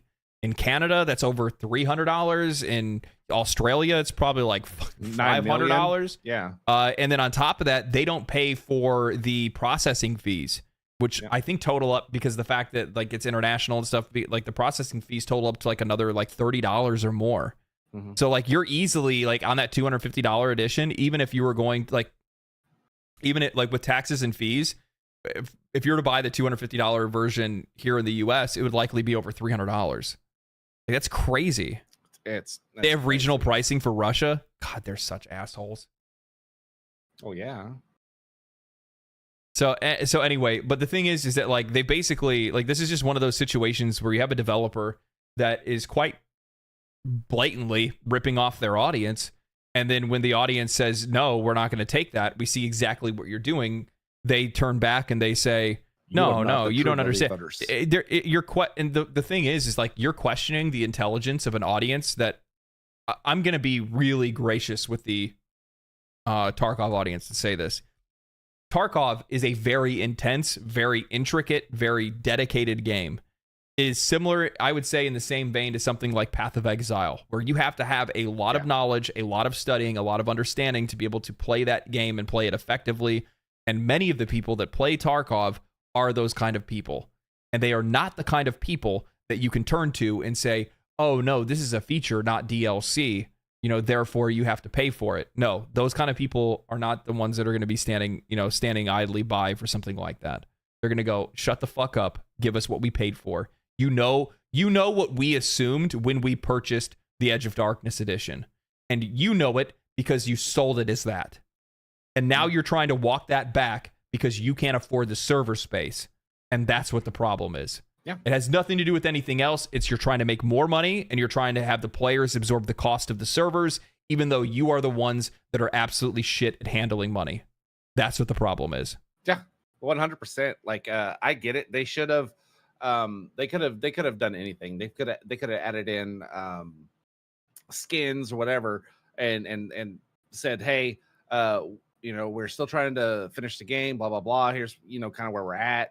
And like to your point, that community loves that game so much they would have donated. You know what I mean? But to sell them an end all be all DLC or edition of the game with the Edge of Darkness, to sell them that and then get rid of it and do a one for another $100 more than what they paid is crazy. It's crazy. And for them to come out and say, oh, you know what, we're going to give the Edge of Darkness, we're going to give y'all 6 months. You'll get 6 months access to the new PvE mode when it comes out. Good deal. Yeah, like they're also going to get faster queue times. So the people who bought the standard edition, crazy. Fuck them. Right? Like they're just, here's my question is, this game is expected to come out on Steam. At what price are they going to sell this game? Because they can't, like they've set a precedence of what their game cost. Like what are they going to sell the game for? When the game goes to market, like fully goes to market, they obviously probably, especially looking at their financials, there's no way they self-publish. There's no way they self-publish. Chances are they're going to have to go through somebody else, and then what are you going to sell a $70 a game? What are the people that invested the $150 or $250 going to get over an edge on that? And then it's going to cause a gap where players aren't going to want to go in because they're not going to want to buy they're not going to spend that kind of money for a game. You know what I mean? Nor are people going to want to pay $60 to $70 for something that they know that a bunch of other people have a huge advantage over. Nor do people want to pay for a game that they know is like rife with cheaters. Like rife with cheaters. Yeah, the funny thing is, it's bad. No, like the thing is that like a lot of like something that people need to not forget about is back when Escape from Tarkov got called out for their cheating problem, and that guy did that expose video where he went in and he actually interviewed cheaters. He showed just how bad the cheating problem is, how many matches he got into that had cheaters, how quickly he found out it was literally every single match that had cheaters. Like once he got all that information, Battlestate Games tried to DMCA take down his videos. They were trying to shut down anybody talk. They were literally just trying to try and silence Cover their them. ass. Yeah. Yeah, they're just trying to silence them. So it's like that was already one of those moments where it's like they just went mask off and they showed you who they really are. Now they're coming back again and just like they're like, well, people already hate us to begin with, so let's try to get more money out of them. And then we'll call the people that pay us true believers. So disgusting. They're such a fucking embarrassment. I'm wondering because they're based out of London, and the UK is like super strict on consumer laws. They are super strict. I'm wondering if, of course, that's also regional. Okay, I wonder if they're gonna say anything about it or do anything about it. I don't think that they're publishing out of London. Like I think they're working there, but they're probably publishing out of Russia. Most likely, if I had to take a wild guess. Yeah. But the funny thing is that like think about how battered your community is, battered yet also dedicated. That the vast majority of them are begging you for microtransactions. Please don't do this to us. Please don't do this to us. Just give us microtransactions. Give us skins. Give us cosmetics. Give us this. Give us that. And it's just like, holy, I'm like, imagine gamers today. Like, imagine how down bad Escape from Tarkov players are to be literally begging for microtransactions. They're like, please, if you need to monetize the game, monetize it, through microtransactions. And it's like, it sucks, but the funny thing is that especially when it comes to like a live service game, you have to find some way to monetize it, right? And you need to find a way to ethically monetize it. But the problem is that this company hasn't been ethically monetizing. I like it. They haven't been ethically monetizing their game since the beginning, to be honest with you. I mean, look at the 3 editions of the game as it stands, even before any of this weird shit started happening. You already had the main edition had major advantages over players that start from the beginning. Your secured container. So basically, that's the one reason. The one reason why most people buy the Edge of Darkness edition is for the secured container. Basically, it's a container that that you get to carry through every mission, and it has X amount of slots in it, and whatever you put in it, even if you die, you still get it when you go back to your base. Yeah. So even if you lose the match, you don't extract and you die, well, you still have whatever was in that secure container, which is a massive advantage over other players because it allows people to be able to complete quests because they throw quest items in there. It allows people to do all kinds of different things and hold on to loot and acquire wealth faster in the game and things like that. And as a result, that's why you have a lot of players that like, say if you came in like a couple, like, I don't know, like 3 or 4 weeks into a wipe or 5 weeks into a wipe, like you're going to get smoked because the vast majority of players that are EOD players are already like leagues ahead of you. Yeah, it's a hard game as a new player to get into because I don't think the term niche is right, but I don't think it's like the largest community of people that are playing this, but the people who play it, like they play it religiously, and coming in as a new player, it's pretty tough. It's pretty tough to get going and get started. And then on top of that, them already having that kind of advantage it's kind of crazy. It actually is kind of crazy. No, I'll be honest. Like the folks that are over there are so like mask off scumbags that it's wild.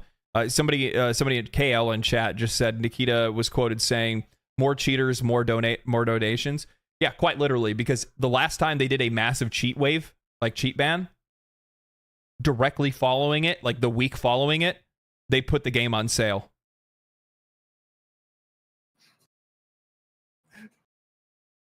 He's like God, he's like the Dr. Evil of gaming. Yeah, it's just you gotta love it. So like you talked about it before and you're like, damn, like that's gangster. Like and here's the, like it's like, oh man, that's some thug shit. And like to be honest, like yeah, kind of. Except for like what would be thug if it was something where it's just like it's something that you would never notice. You know what I mean? Where it's just like it's somebody getting away with something in the background. No, like this idiot's doing this shit in broad daylight. Yeah. Like people don't know what the fuck he's doing. He's fucking Scarface. And on top of that, like even though you have a really dedicated community of people that like to play EFT, it's not that popular. It's not that big of a game. You know what I mean? Like what success that you are getting is it pales in comparison to if you would make the game, you know, more ethically monetized, or if you made the game more available to more players, more accessible to more players. And one of the ways to be able to make it more accessible to more players would be that PvE mode. I'm telling you right now, if they had said, oh, hey, all Edge of Darkness player, let's say they never made this announcement. The $250 version of the game never existed, never came out. And all of a sudden it came across and I go, Mark, the PvE version of the game is coming next week. We'd be jamming that. Fuck yeah, dude. We'd be jamming it. It's man, it's crazy. No, it is. He's like a really he's like a magician, really, except for he's like Penn and Teller, where they show you the trick and they still kind of fool you, that type of deal. But I think I saw somebody. It's kind of a bad pun, but basically it was kind of a smart tweet. It said they finally give players a reason to escape Tarkov, right? To actually no shit. It. Like it's so crazy. I was sitting there thinking about it. I was like, because they're gonna define what DLC is. And I'm sitting there like, well, you know, you can't say it's just a feature because then it's paywall locked. If I guess if it's a feature, right? Yeah. Can you do that? Okay. I don't know, man. It's terrible. I hope the game dies. People who love the game, I'm sorry. I just hope it dies, and I hope the studio crashes. I hope they're the next one with layoffs. That's where I'm at with that. I don't even think they have that many developers for you to even like have any layoffs. I think if anything happened, they just shut it all down, to be honest. It's one of those things where it's like, I'll be honest with you, I can't trust, like, after this, I can't support it. I can't you know, like, for the people that own it want to still play it, there's nothing wrong with you wanting to still play the game that you own. Simple as that. Nope. But you paid good money for people in the future, I would say avoid the fuck out of this game because it's only going to get worse. Especially once the game is like released, I'm sure it's probably going to be the same thing. And then even more so, the thing is that, like, keep in mind, like, these people have been, this is what the developer does to people that have supported them for 7 years. Just think about that. This is what they do to people that support them for 7 years. It's crazy. Like, not even Star Citizen has done this to them. You know what I mean? Yeah. And they asked, like, yet. That's crazy. Yeah, my biggest issue with this, the reason why like it bothers me so much is, like, one, because I'm a customer, I bought it, I own it, so, like, you know, obviously that kind of strikes a chord with me, right? But even more so, the other thing is that I just hate how much of a bad light this casts on early access games. Yeah. And the thing is that, like, and here's the thing, it already worked, because I was looking at my comment section for the video that I posted today, and there are a ton of people that are commenting and saying, you know, that's what you get. That's what you get for buying an early access game.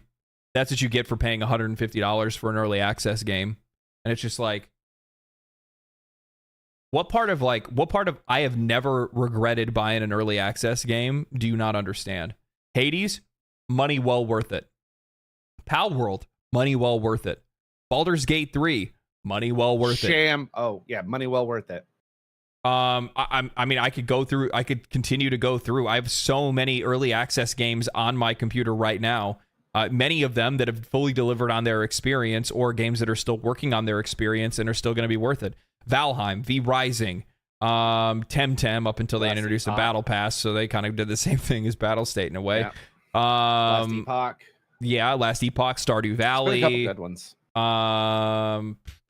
Oh, did you see Steam? Steam has actually Raft. We had a blast playing Raft. Yeah.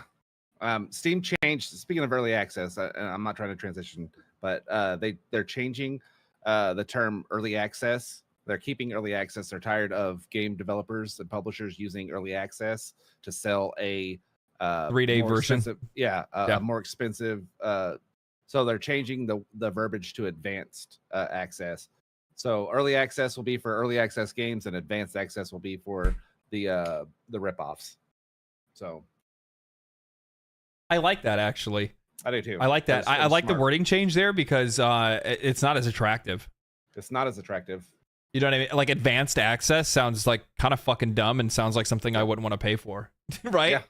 Yeah, it does. Yeah, it doesn't sound like it doesn't sound like something I would want to pay for. But when you say early, that FOMO starts hitting. It starts hitting real good. You're like early, like how early? Yeah, how early? Real like a whole week. Yeah. So yeah, that's my 2 cents thrown into the hat on the whole Escape from Tarkov situation. I'm not really happy with it. It sucks. I just hate to see that we're like ceding ground so quickly when it comes to like our rights as consumers and when it comes to these games. I think that's probably the one thing that bothers me the most with it, because it's just like, if you like really think about it, look at all like the weird shit that's happened with games over the last few years. Right, you have EA shutting down servers to games that people otherwise own and would have Ubisoft access to. well. Yep. Ubisoft has done the same thing, quite literally making some of their games completely unplayable, even though you purchased it. You know what I mean? Yep. You have what else recently happened? We just a few years ago we just shut down their servers for or their shops and servers for the Wii and the 3DS, I believe. Yeah. That's crazy. What else? We had the Overwatch thing that happened, a couple years ago or a few years ago, right? A few years back now. We had what else? I'm trying to think if there's anything else off the top of my head that came out and was just like an absolute rug pull or bullshit or something like that. Oh, NBA 2K with a slot machine in it. Yeah. You've had more gambling in games and things like that. You've had more microtransactions have now turned into macro transactions in a lot of cases. Diablo 4 has, $60-$70 horse armor and shit like that. It's just, it's crazy to see like where we started and where we're going. And now all of a sudden you have developers that are literally gaslighting. They're that's a good one. The Battlefront 2 loot boxes, Destiny, Destiny Vault or something to unlock Darth Vader or something. Destiny vaulting DLC that players once purchased with Curse of Osiris. Yeah. There's as a season pass. Was it a season pass or just an expansion? Yeah, but like the thing is that you're seeing this like gradual, not really, and it's not gradual anymore. It's like this rapid change where consumers are losing more and more rights. And I really do stand by what I said in that video, which is that like the video game industry really is the Wild West. And these guys are quite literally just writing the rules as they go, and they're changing things as they will. And this is an example of exactly that. You have a studio that's now trying to tell you, no, this isn't DLC, this is a feature. Like, we give a shit. Like, we fucking care. Like, we know what you promised us, and now all of a sudden you're trying to walk it back and turn it into something else. You know what I mean? Yeah. It's just one of those things where it's just like, this is how far they're going. This is how blatant they're getting. This is just how bad it's getting, man. Yeah, I'm reading Birdsicle, great name, by the way. I'm reading his comments to where he said the few of the gaming communities are fighting back, but Tarkov and Battlefront 2, those communities fought back. The problem is with battles, what's their name of their Battlegate? They are quadrupling down. They're backing it down some, but they're not backing down. I didn't go over this last. Sorry, I exited it.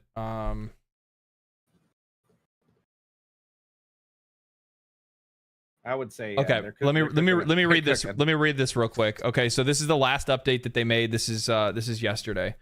It says hello again. You gotta read it in Russian. Hello again. No. Okay. It says hello again. Let me clarify the situation a little more regarding the owners of the Edge of Darkness edition and access to the cooperative mode, and also other issues. First of all, PvE game mode is not a DLC. DLC, in our understanding, so it's in a different language. Is that what it is? Yeah. Is the major additions to games. Additions to games. PvE is not major additions. So a completely new mode for players to play that has a permanent progression is somehow not a major addition to the game, including and here's the funny thing. So if it's not a major addition to the game, why is it worth $100? Why is it worth $250? Yeah, why is it worth a $100 upgrade in a $250 version of the game if it's not a major addition? including various functionality and content after the release of the game and the official release. So they're saying that basically DLC now is anything that comes out after the game is released. So they're trying to say that we can charge you as much as we want before the game is released, but after the game is released, you guys that have EOD will get everything for free. The chat's saying there's a newer post. There's one newer. Secondly, the specific functionality of the PvE mode is necessarily located entirely on a separate network infrastructure, because essentially you play on our servers only in closed mode. At this stage, it's not possible for us to launch to all players who own EOD. Like, how is that the player's fault? Right now, we simply do not have the required resources for this. We have observed your dissatisfaction and have decided that the functionality of PvE will be available free for all owners of EOD at the release of the game, whenever that is. Yeah. If the game releases. The game releases, okay. When the server infrastructure will be improved to the required capacity. Now that you have the opportunity to test this mode by purchasing the Unheard edition or upgrade to this edition, we decided to give you a 50% discount when upgrading to the Unheard edition from EOD. I love how this lines up exactly to what the video I put out said. I'm like, they're going to cede some ground, they're going to try to give you a deal, and then they're going to walk it back all the way and apologize. That's literally what that's how this is going to progress. First they're gonna tell you guys, no, fuck you, this is what the way it's gonna be. Then they're gonna go, we're gonna try to make an excuse, and maybe you'll believe it. Okay, that didn't work. Okay, so we're gonna still hold the excuse, but then we're gonna say we're gonna give you a discount. That didn't work either. Okay, all right, and then we're gonna walk it back entirely and apologize to you guys and say that we're gonna have to push the development of it back, and then we'll figure out how we're gonna be able to charge you guys more money later. Yeah, that's literally what's gonna happen. People are saying there's a newer post on the Escape from Tarkov Reddit than that. Where they walk. Yeah, it starts with 14 hours ago. More feedback. Here we go. Yeah. Let me continue my feedback on the current situation. First of all, I would like to say that I am very sorry that the fans of the gaming community in general are experiencing these feelings. Holy fucking jerk off. Wait. Here you go. I've done this to my wife before, and it works like a charm. When she gets mad, I go, I'm sorry that you're angry. I'm sorry that you feel that way. I'm listening. So this is more about you than it is me. So I'm sorry that you feel that way, that you feel. Yeah. Okay. Unfortunately, I did not foresee such a... Holy my God. Unfortunately, I somehow did not foresee the fact of such a reaction, and now I have drawn conclusions for my future decisions. So basically what he's saying is here, unfortunately, I didn't foresee that you guys were smart enough to notice that I was trying to rip you off, and now I'm going to have to figure out what I'm going to do next to be able to try to rip you off and walk this back and make sure you guys all don't quit and keep talking shit about my game and burn it into the ground. Now, I will briefly summarize points about PvE access. We decided just to open it for EOD owners for free, but we will do it in waves. As I said before, we don't... Dude, it's literally it's exactly what I said they'd fucking do. They're doing exactly, they're just going to figure it out for the next time. But we're going to do it in waves, so it's going to take a little extra time. As we said before, we don't have the server capacity right now. We will start this process as soon as possible. We decided that we will add mod support for PvE mode after the game releases. That's kind of cool. Question. I'm still pissed off. Just thinking about what. Do you think that they were like, okay, PvE mode is ready, okay? It's like it's ready to start testing, but we can only take on so many players. How do we separate that? How do we separate how many players we can put in the server? And their solution was to charge $250. Yeah, because now they're gonna time get it out. So like, this group gets in for this many months, and then another group's going to get to come in. Oh, there's going to be priority queue you could pay for and stuff like that. I just wonder if that was the actual thinking behind it, was like, hey, we can only fit so many people on these servers. Let's just make it a different purchase. That way we can gate how many people play. Yeah. So they decided to add mod support for the PvE mode once the game is fully released. About the Unheard of edition, we will not remove it. We want that option for those who want to support the game more. The true believers. They didn't write that, but that's what he's saying. But we will balance. But we will balance items, perks in this edition, and we'll provide more rewards for those who upgraded for the old price. With new EOD perks and balanced will be balanced too. We removed priority matchmaking to keep everyone in the same spot. And we'll add more stuff in the highlighted EOD version in general. We will provide a list, the final list of the new EOD perks as soon as possible. We will continue to work on patches, new content, events, and the game itself, no matter what. Thank you for your time, thank you for your time, love and hate, and thank you for the increased attention to the current situation, Nikita. Zizrain says, Zizrain, I think that's who that is. Zizrain says, can't we just have any paid features be cosmetic? Okay. So he's trying to like call it out, saying like, why don't you guys just put in cosmetics, put in voice lines and weapon skins and shit like that? Do a little Fortnite dance, something. Yeah. Would you please remove the distress signal device because this item is so fucking OP? Yeah. So there's another item that I don't think you saw this, but there's an item that called the distress signal beacon. Basically, I could throw a beacon down, and it's something that came with that $250 edition that would allow you to be able to call your friends into a raid at any time. Oh wow, yeah, that's not broken. No. Very balanced, very balanced. Very balanced. Fair and balanced. Very fair and balanced. You've still not addressed the fact that you were planning to release DLC for the game that was not going to be delivered to EOD owners. Please confirm that EOD owners will receive all content for the game in the future, as promised when we purchased the product. Yes, he responded. Yes, EOD owners will receive all DLCs. Till you call it not DLC, LOL. Yeah. Like, okay. Wow. Like and obviously that refusal to just say all content is just like, like, I mean, the problem is that like you kind of in some ways they have to be careful how they word it, because the thing is that like if you say like, I mean, technically skins are DLC. Yeah, they are. Right.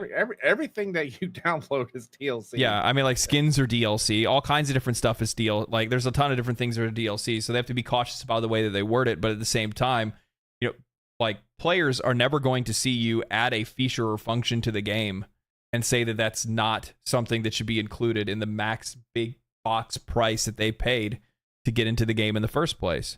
Yeah. I mean, it's weird. They count on people getting bored, so they will operate less servers and let players on as others stop playing.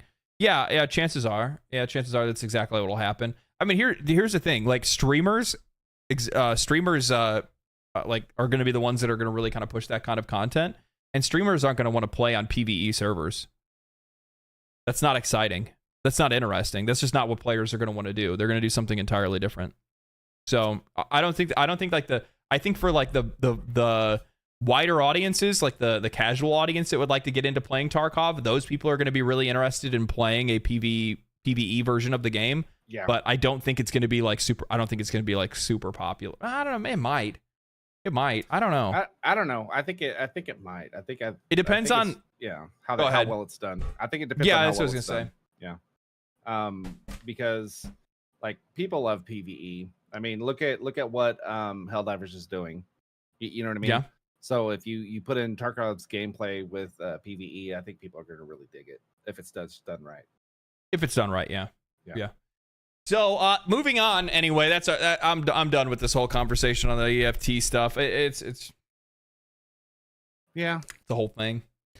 Yeah. So have you kept an eye out? Have you seen the major resurgence of Fallout? How do you miss it? I mean, there's people at work talking up to me about Fallout, and I'm just like, bro, it's not even my favorite Bethesda game series. But yeah, no, it's. Oh, you're like an Elder Scrolls guy, aren't you? Yeah. Oh yeah. It's just. Well, I just think the Elder Scrolls games are better. That's all. It's like this show did for Feed the cat. Fallout. Actually, it's doing better for Fallout than what I think Edge Runners did for Cyberpunk. Like Edge Runners for Cyberpunk did really well, but because there was only one Cyberpunk, Fallout's reaping all the rewards from it. They're able to, like a bunch of people, like the Fallout 76 community spiked. The sales for Fallout 4, I think Fallout 4 was like the most purchased game last month or in April in the UK. I mean, it's just gotten crazy, and it's kind of cool for the franchise. I think. I mean, I think it's cool. But so, did y'all finish the show, chat? Because I still haven't. Yeah, I don't know. I saw a meme that Todd Howard did a patch. Did it end up breaking the game? Because I kind of feel like it did. Oh, it was New Vegas. Okay. Yeah, New Vegas is I think New Vegas, of course it's not made by Bethesda, but New Vegas is pretty good. Sorry, my dad's calling me. Probably wondering if I got sucked up in a tornado. That happens. Yeah. Yeah, Fallout. I don't know. I think when I played Fallout 3, before I guess they patched it initially, but when you get to the end of the story, I didn't know to just I think I lost internet again. I didn't know that like once you get to the reactor, you're just locked in. You're still good. Okay, you're just like locked in to the reactor and you just fucking die. Well, apparently there was a patch after that would allow you to get out of it to go do all the side quests and stuff. So I was just beelining the story, and it's not a very long story, so that really turned me sour to Fallout in general. I think that's where my hate comes from. Yeah, so Fallout's had a major explosion. It's actually been pretty wild. So it wasn't just Fallout. It wasn't just like the success of Fallout 4 that they saw. It's actually like it's all the Fallout games. Like literally like you were saying, like every single one of them has popped off. I think Fallout 3, Fallout 4, and Fallout New Vegas all entered into the Steam's top sellers for April. With I think Fallout 4 being like 3 or 4, and then the rest of or maybe even like 5 or something like that, and then the rest of them occupying places like 7 and 9 or something like that. They're in the top 10 basically, absolutely dominating. And like I think it's really interesting because like obviously you're gonna have a lot of people that are gonna be really, you know, you're gonna get nostalgic. You're gonna watch Fallout and be like, man, I want to play Fallout now. You know what I mean? You're gonna go back and play it, and then which is good. But like a couple of things that I find really odd about this is that like one, how flat-footed this caught Microsoft and Bethesda. Like, how did you guys not foresee that there would be that this show when it was released would like absolutely pop off? And you guys didn't think, because here's the thing, like they've been working on this show, like, I mean, when did it get greenlit? Probably years ago, probably a couple of years ago, right? You've seen a few years ago. You've seen Microsoft's marketing team, right? Yeah. I mean, does it surprise you that they just fumble? Well, yeah, I mean, they have like flies buzzing around their head, basically. Yeah. Yeah. So it's one of those things where it's like, you know, imagine a world in which they were smart enough to actually make the decision to go, hey, you know, with all these studios that we own, and now that we have the rights to these IPs because we are Microsoft and we own these companies, you know, we're going to hand this off to this other team, and this team is going to be working on it, and you know, we'll have it, you know, launch, you know, maybe a year after the show, or maybe, you know, soon after the show or something like that. Even if it was something that was like early access or something like that, just something to be able to drive Game Pass, be able to drive sales. A lot of people would buy into something like that. But it's just crazy to me that, you know, they somehow didn't foresee how you know how much how much of a cultural phenomenon it would be. I mean, I think that Bethesda in a lot of ways really underestimates their impact, and how, like, in a couple of ways, I feel like they underestimate how popular their games are and how popular their games will be. And then I also think they all underestimate that reverence that people have for their games. Yeah. No. No. And I think you're 100% they right on they that. underestimate they underestimate the expectations that people want to hold them to. As a company that's made as much money as they've had, as a company that's been as successful as they have, as a company that's made as iconic of games as they've had. Yeah. Well, it like the difference between this and Halo is like it's set to a certain story, right? The beautiful thing, and I think I mentioned this last week, but a beautiful thing about Fallout is each vault is different. Each vault is its own story. Each vault's its own community. And they can be in different locations, whatever, but it starts at the same baseline and then it goes forward. So it's a lot easier. Like the showrunners probably didn't have a whole lot of a problem getting a story together for it. You know what I mean? It's not like they had to just sit there and they were painting by numbers like they did with Halo. Like, okay, this is what happened in the game, the books, this is what we're doing.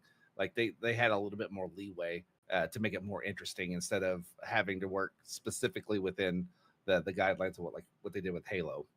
I mean, don't get me wrong, they took some liberties with Halo that they shouldn't have. But yeah, Fallout, it just works. It's just a good IP to do this with, and it is amazing that Microsoft or whoever else was involved. I think Todd was involved with this project as well. Like they just and that's the thing. That's the thing. Like this is gonna pop off like it has. How the hell would you not? How the hell would I'm sorry, but even watching like the first episode, how do you not know? How do you not recognize like how good of a show it is? Yeah, you know what I mean. Like dude, when that little girl was holding her thumb up to that, that nuke, that gave me chills. Like that gave me chills. I was like, oh shit. Josh Magash says it's damned if they do, damned if they don't. Is it not? If they made Fallout content that wasn't mainline, it would have probably just got lambasted like Starfield and hurt the Fallout brand. No. Chances are that's assuming that if they made a Fallout game instead of Starfield, that it would have done as good as it would have done the same. It would have done as well as Starfield. It would have performed as as Starfield did. No, I think largely, I think widely speaking, if they didn't make Starfield and instead made a Fallout game, it probably would have performed better. It probably would have played better, and it probably would have just overall been a better game. It would have sold better. That's for sure. It would have sold way better for sure. Oh yeah, you don't think that? How? The biggest Starfield's biggest problems is the fact that it's a fucking space game. All of the biggest issues of Starfield stem from what kind of game it is. Oh, I think he's saying that's not what he's saying.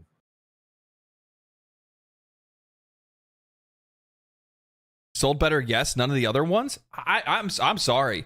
I genuinely do believe that if they made a Fallout game instead of Starfield, it would have been a better game, and it would have sold well. And the reason why I say it would be better is because, again, I lean back and say that all of Starfield's biggest problems is that Bethesda tried to make a space game. Yep, exploration sucked. Yep, they're doing fast travel, everything. Good at. Yep, they multiple planets and procedural generation of planets, all kinds of different shit that they had no business sticking their nose into, didn't know how to use, didn't know how to work, and it turned the game into this lifeless, soulless garbage experience. Yeah. Starfield was disappointing. I mean, just look at it this way. How many people are clamoring for a new Fallout game? A lot. Yeah, look, how many people are clamoring for? Yeah, exactly. And you know what? Say what you will.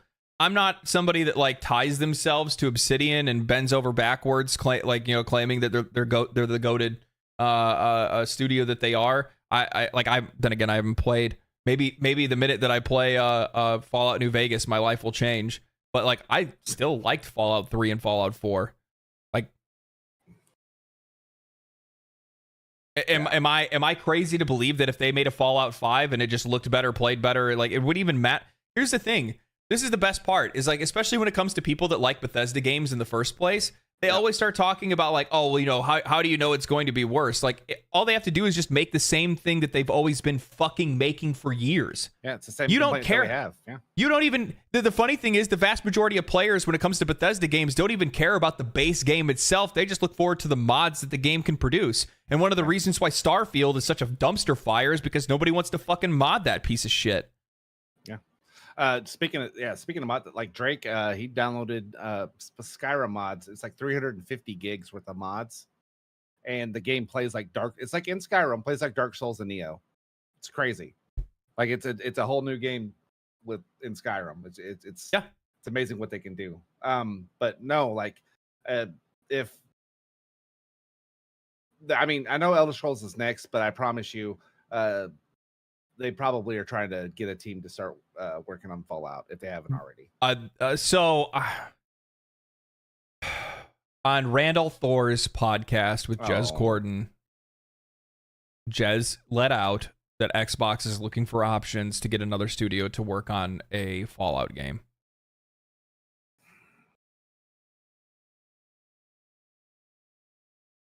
So they're going to buy Santa Monica Studios. And they're So they're buying Rockstar.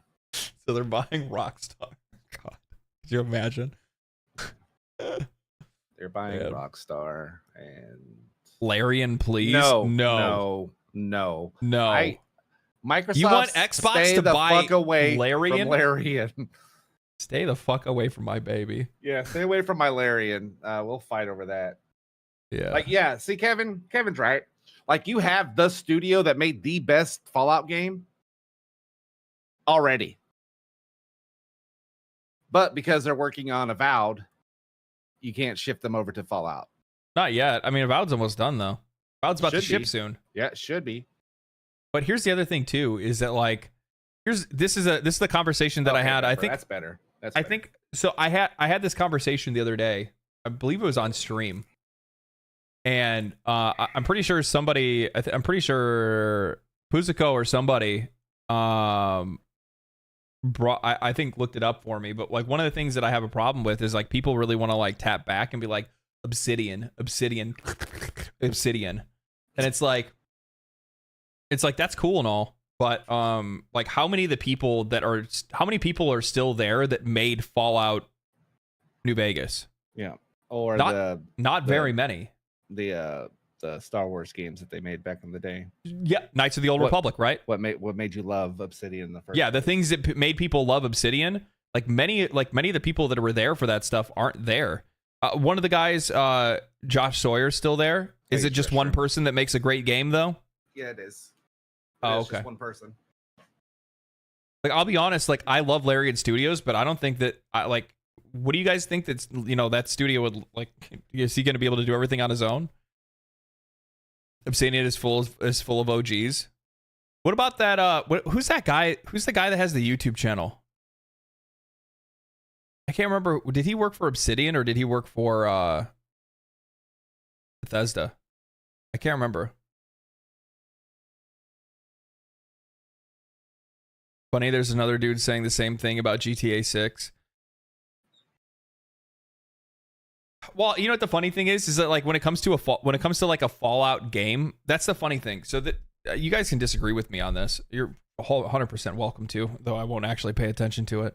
But when it comes to games like GTA 6 or when it comes to games like Fallout, it takes a lot of fucking up to fuck up a sandbox. Like, all they have to do is just give you the tools, the storytelling and all that stuff. Like, people like it, you know what I mean? That's great. But that's not really why people are playing GTA 5 right now. That's not the reason why people play Fallout or Fallout 3 or Fallout 4 or Fallout New. I mean, people probably really like the story for Fallout New Vegas. That's pretty obvious. But with that said, it's just the general personality of the game, and then the sandbox tools that they let you get out there and go play with to see what you can do, like the crazy things that you can do to the game. You know what I mean? How you can break the game, things like that. That's what players really look forward to in those games. So I guess in a lot of cases, even my criticism is probably not all that accurate, because if I look at Obsidian, like, even if it's not like, all the people that made New Vegas aren't really there and there's only a few people that still are, they could probably still make a solid Fallout game. But then again, to be honest with you, even I feel like I could probably make a pretty solid Fallout game. Yeah, and so you wake in a vault and you leave the vault, and guess what? something's going on with the There's Enclave. monsters. By the way, it just so happens that somebody's trying to bring back the United States again, and here comes government. Religious government at that. And guess what? It's going to be a story. It's going to be a story about how the cycle just continues, and we are just a violent species that can't help ourselves. Yeah. It's Fallout. No, it is easy to F up a open world sandbox. Just ask Saints Row. It's easy. It can be done. I don't know why Bethesda has this boner for vault dwellers. They're groomers. That's why. Oh, they're living out their fantasies of having communities of people locked down in a cellar. That's all I think. That's all I think about, like, vault dwellers. When I think about a vault dweller, I just think about the absolute, like, the most groomed person, like completely separated from all society, separated from anything, and told to believe whatever they want to believe. The perfect human.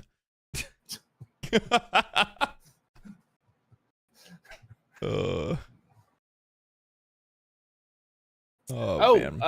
Before we get off, got a minor announcement to all you fellow Blizzard fans out there. Your favorite con of the year has been canceled. No BlizzCon 2024. Oh yeah, I saw that BlizzCon canceled. I know that you have your outfit already set that you were gonna wear. Yep, I was gonna dress as Sylvanas. Yeah. And so I just thought I'd let you know before you. I will not obey. I will not serve, or whatever it was. BlizzCon is canceled, and immediately I started wrapping on some tinfoil hats for some predictions of why. Tell me. So let's discuss. Okay. I think here's my prediction: tinfoil hat. They're not doing a BlizzCon this year, and I'm not saying it's solely because of this. I'm just saying they're going to be doing something, and I think this is how bad Microsoft's marketing is. They don't understand how things work. They're going to announce, because Microsoft's going to do a June showcase, and I think they're going to announce that World of Warcraft's going to be coming to Xbox. Okay.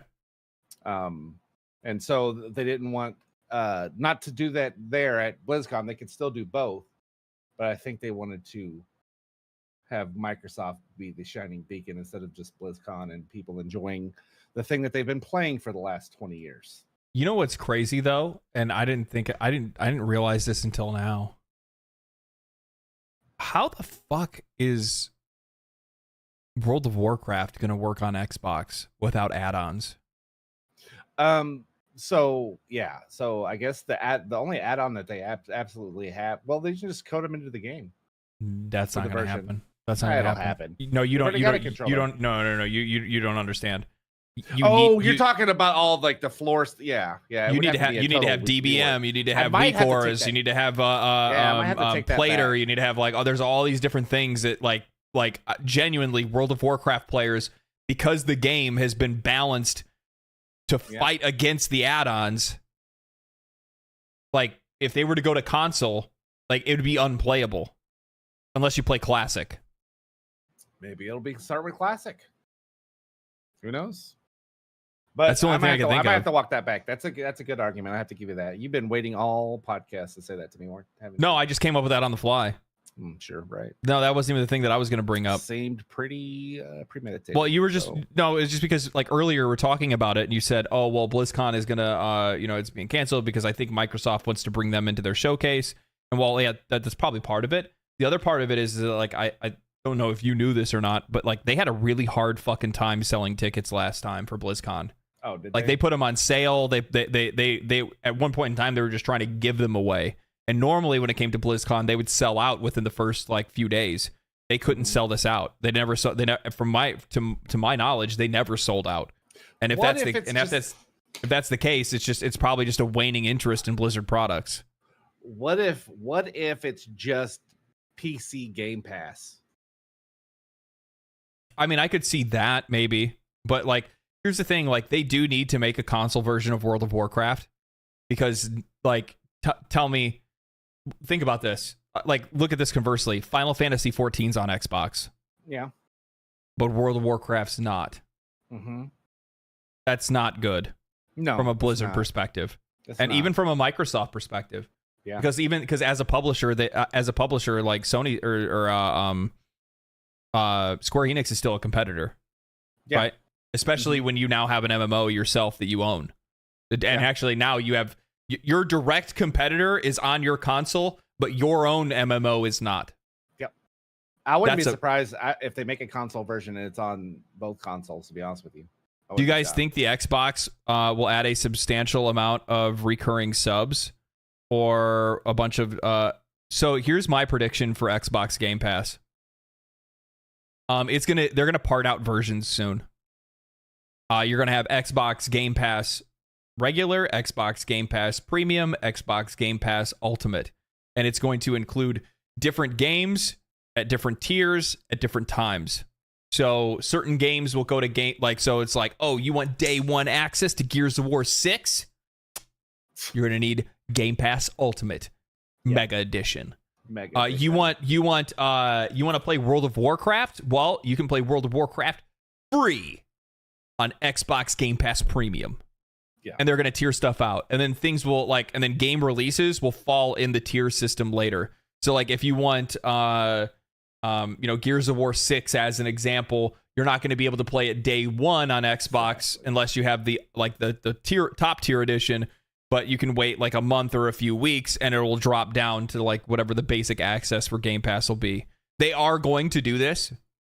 That is without a doubt. Yeah. You want to know the reason why I know that? Netflix, Hulu, HBO Go, Amazon Prime. We can look at every other subscription service that's ever existed out there. They're gonna treat video games the same way that they do these television shows, and they're gonna do the same thing. Otherwise, they're just gonna start putting ads in your games, which they've already have the patent for that anyway. Yeah, they do. Satanist actually reminded me to tell you that it is advanced access, not early access. So you need to get used to it, buddy. They already have 2 tiers? Well, then there you go. Yeah, they do. They do. I think they have 3 tiers, actually. I think they have Game Pass Core, which is what Xbox Live turned into. And then they have the Game Pass regular, or whatever. Game Pass Unleaded, so to speak. And then Game Pass Ultimate.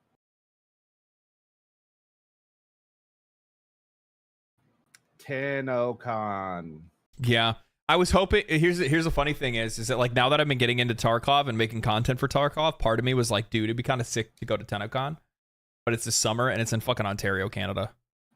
So it's like that's a bit of a like the funny thing is if I lived back home, that wouldn't be a trip. That actually would be pretty easy for me to go. Bad, yeah. No, just catch a boat across the lake, huh? For the time for me to take to get to Ontario would be about I don't know. Maybe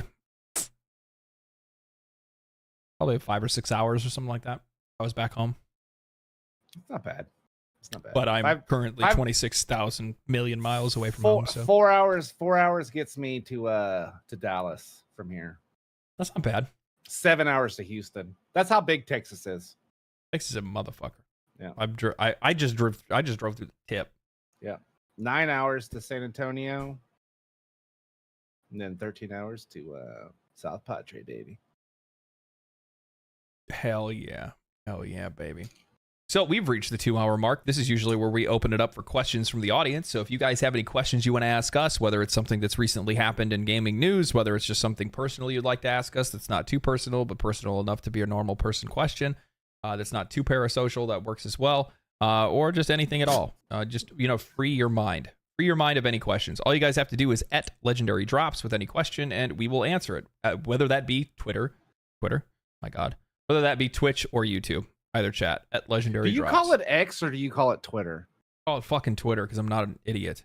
Dude, I feel so weird. Like if like I have it on, you know how it's got the big X on the deal or whatever. I feel like my wife thinks I'm really watching porn when she sees me like on it. It makes me feel like I'm opening a porn app. Yeah, doesn't it? I'm like, oh, I don't like that. It makes me feel uncomfortable. Shit, I think that's a banned word. I didn't say it. You did. You did too. Did you say it first? No, you did. God damn it! I never win these. Oh man, I need to send you that banned word list. I won't remember anyway. There's over 450 words you're not allowed to say. It's all the good ones. You're gonna upload the Warframe quest experience. Upload the Warframe quest experience. So I brought this up earlier in the stream. Obviously, there's different people that are here now. I'm going to stream the second dream next week on Wednesday. I'll make a channel announcement for it, make sure that people know about it. My next video for my overall experience playing Warframe, that's basically covering hours from 20 hours to about 50 or 60 hours, I think. That video is going to be going up Tuesday. So that video goes up on Tuesday talking about basically everything I have experienced up until Uranus. And then after, then I'll make another video. And I think that, like, for all intents and purposes, it seems like the second dream is probably going to be worth a video in its own. So we'll see. Yeah. So Birdsickle asks, have you still been playing Warframe in groups? I noticed your initial review criticized difficulty a lot when the game is set to open queue automatically. Whether you're in a group or not does not matter. And I will argue, I will tell anybody in here right now, go start a new account, play the game for 5 hours, come back and talk to me afterwards. You can blow on enemies and they die. You could look at them and they die. You could sneeze just hard enough and they die. It doesn't matter whether there's enough people or, like, don't get me wrong, if you're talking about like the boss fights, yeah, I can concede that if you do the boss fight solo, but that's not how the game is designed. But if you do the boss fight solo, yeah, that you do actually have to pay attention and actually attack their weak points. But if we're talking about just playing the game, going from mission to mission to node to node to node, with or without open matchmaking or not, wouldn't matter. The enemies have 0 health. Doesn't matter what ability you use. Use a sword, use a gun, use a character ability. Everything dies in a second. So that criticism still stands, and it ain't going nowhere. Everyone steals my username. Ask, do you dislike Elon Musk? And if you do, why?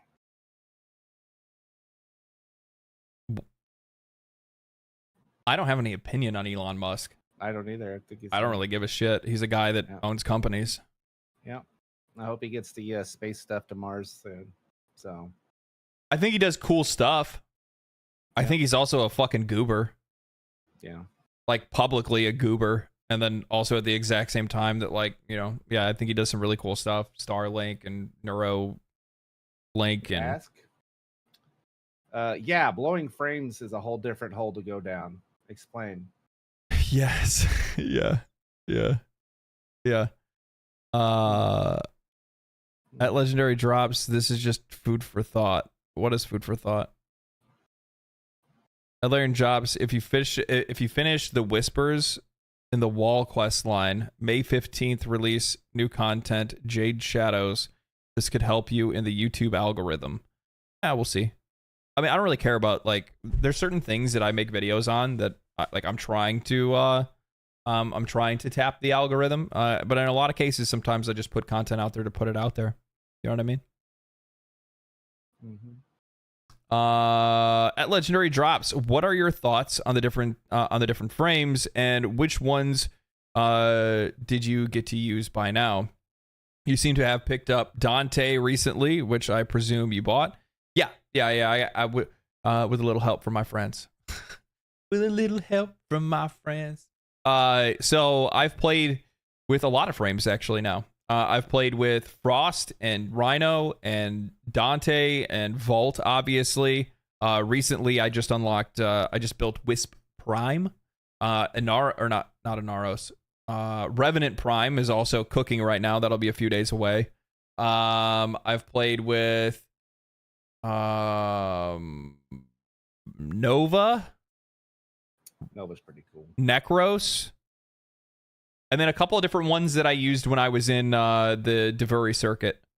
And actually, again, going back to one of my initial criticisms about Warframe, still standing firm with, is that they do need to give you like a little bit more breathing room at the very beginning of the game. Because the problem is that like the content at the very beginning is so easily consumed because everything is so damn easy. And by the way, the other thing is too is I know somebody's like talking about like public matchmaking and stuff like that. I think Bertsicle brought that up. Yeah. So most of the missions that I did, I was solo on anyway. Even when matchmaking was turned on, I didn't really get matchmaked with a lot of people because people really only farm only farm the nodes that are either defense or survive and have like bonus resource.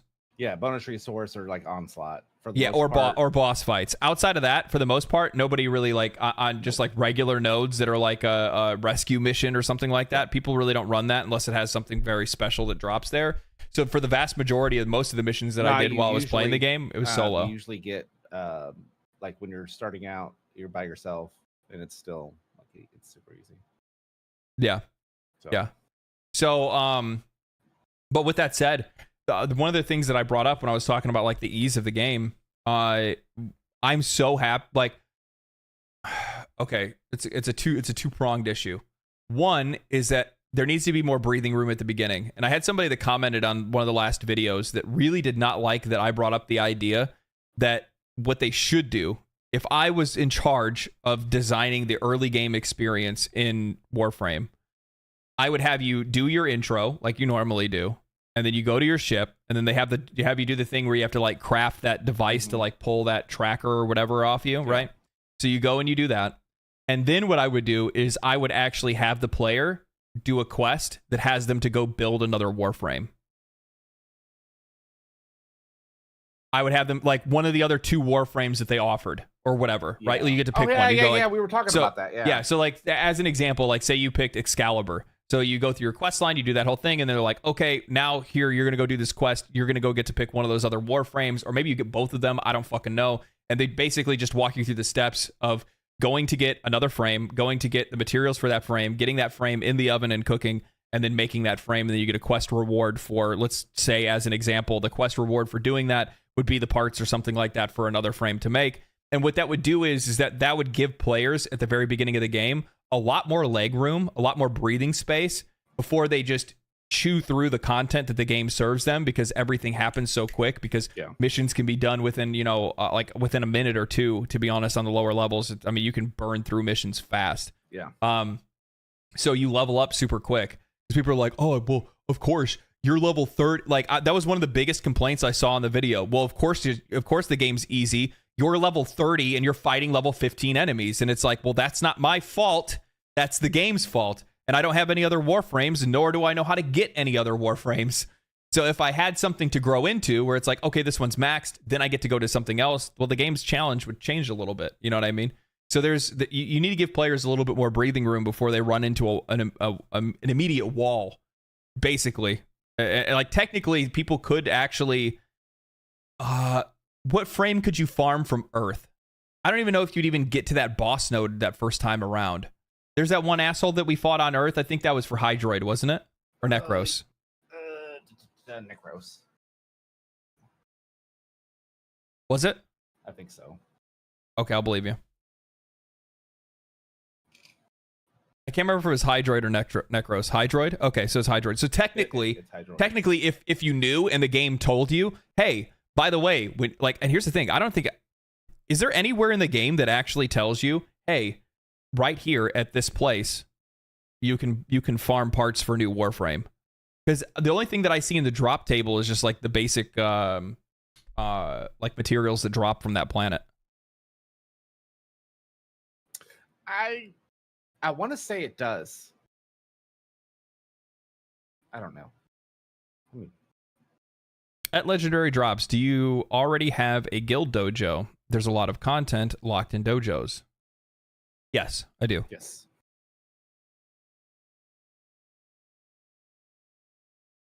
Yes, I do. And I'm in a guild that actually has like a pretty heavily progressed dojo for the most part. I think they have most things unlocked in their dojo for the most part. Well, they play. Yeah, I didn't mean your criticism was bad or anything. The early game suffers from a lack of difficulty for sure. Yeah.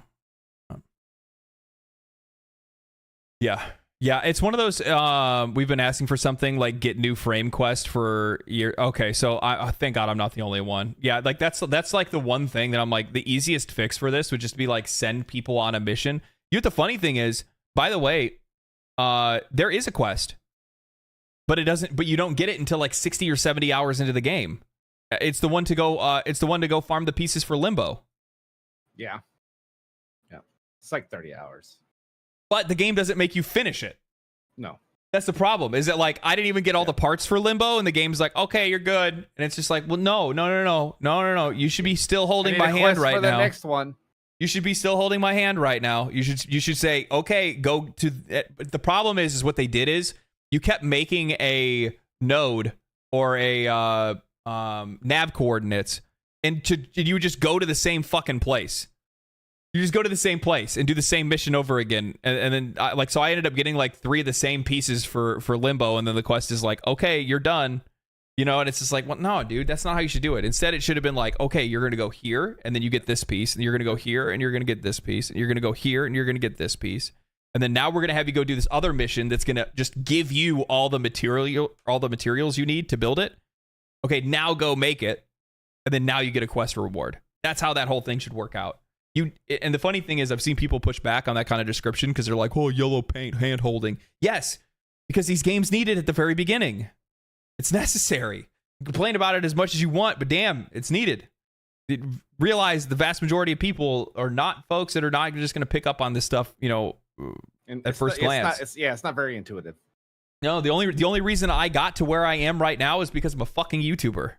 And I'm dedicated to the content. You know what I mean? And obviously I really like the game too, but there's that. So like I got interested. I started studying and understanding the game at a different level. And everyone stills, how dare you say Inaros is Dookie? Okay? That's Mark's baby. He's not Dookie. Yeah. No, I like him. He's fun. He's fun to play. I also like playing Goss too. So it's pretty dope. At Legendary Drops, another main problem back when it was I thought I missed a question over on Twitch. I'm sorry. Another main problem is back 10 years ago, it was hard to start. The game kind of goes in one way, like from one extreme to the next. Yeah, I heard that the game was like really difficult at the beginning back in the day, and then now it's like super not difficult at all. So it's like they have a really, actually in general, from a lot of the conversations I have with people, it seems like Digital Extremes has a hard time finding a solid balance between like middle game, end game, and late game. Yeah, because I hear now like enemies have like infinite scaling, armor and stuff at later games. So like the prerequisites for you to be able to have like one weapon to apply statuses, the next to be able to like apply more statuses, then you use your main weapon or whatever your heaviest hitting weapon is to do the majority of damage and stuff like that. So like people are yeah.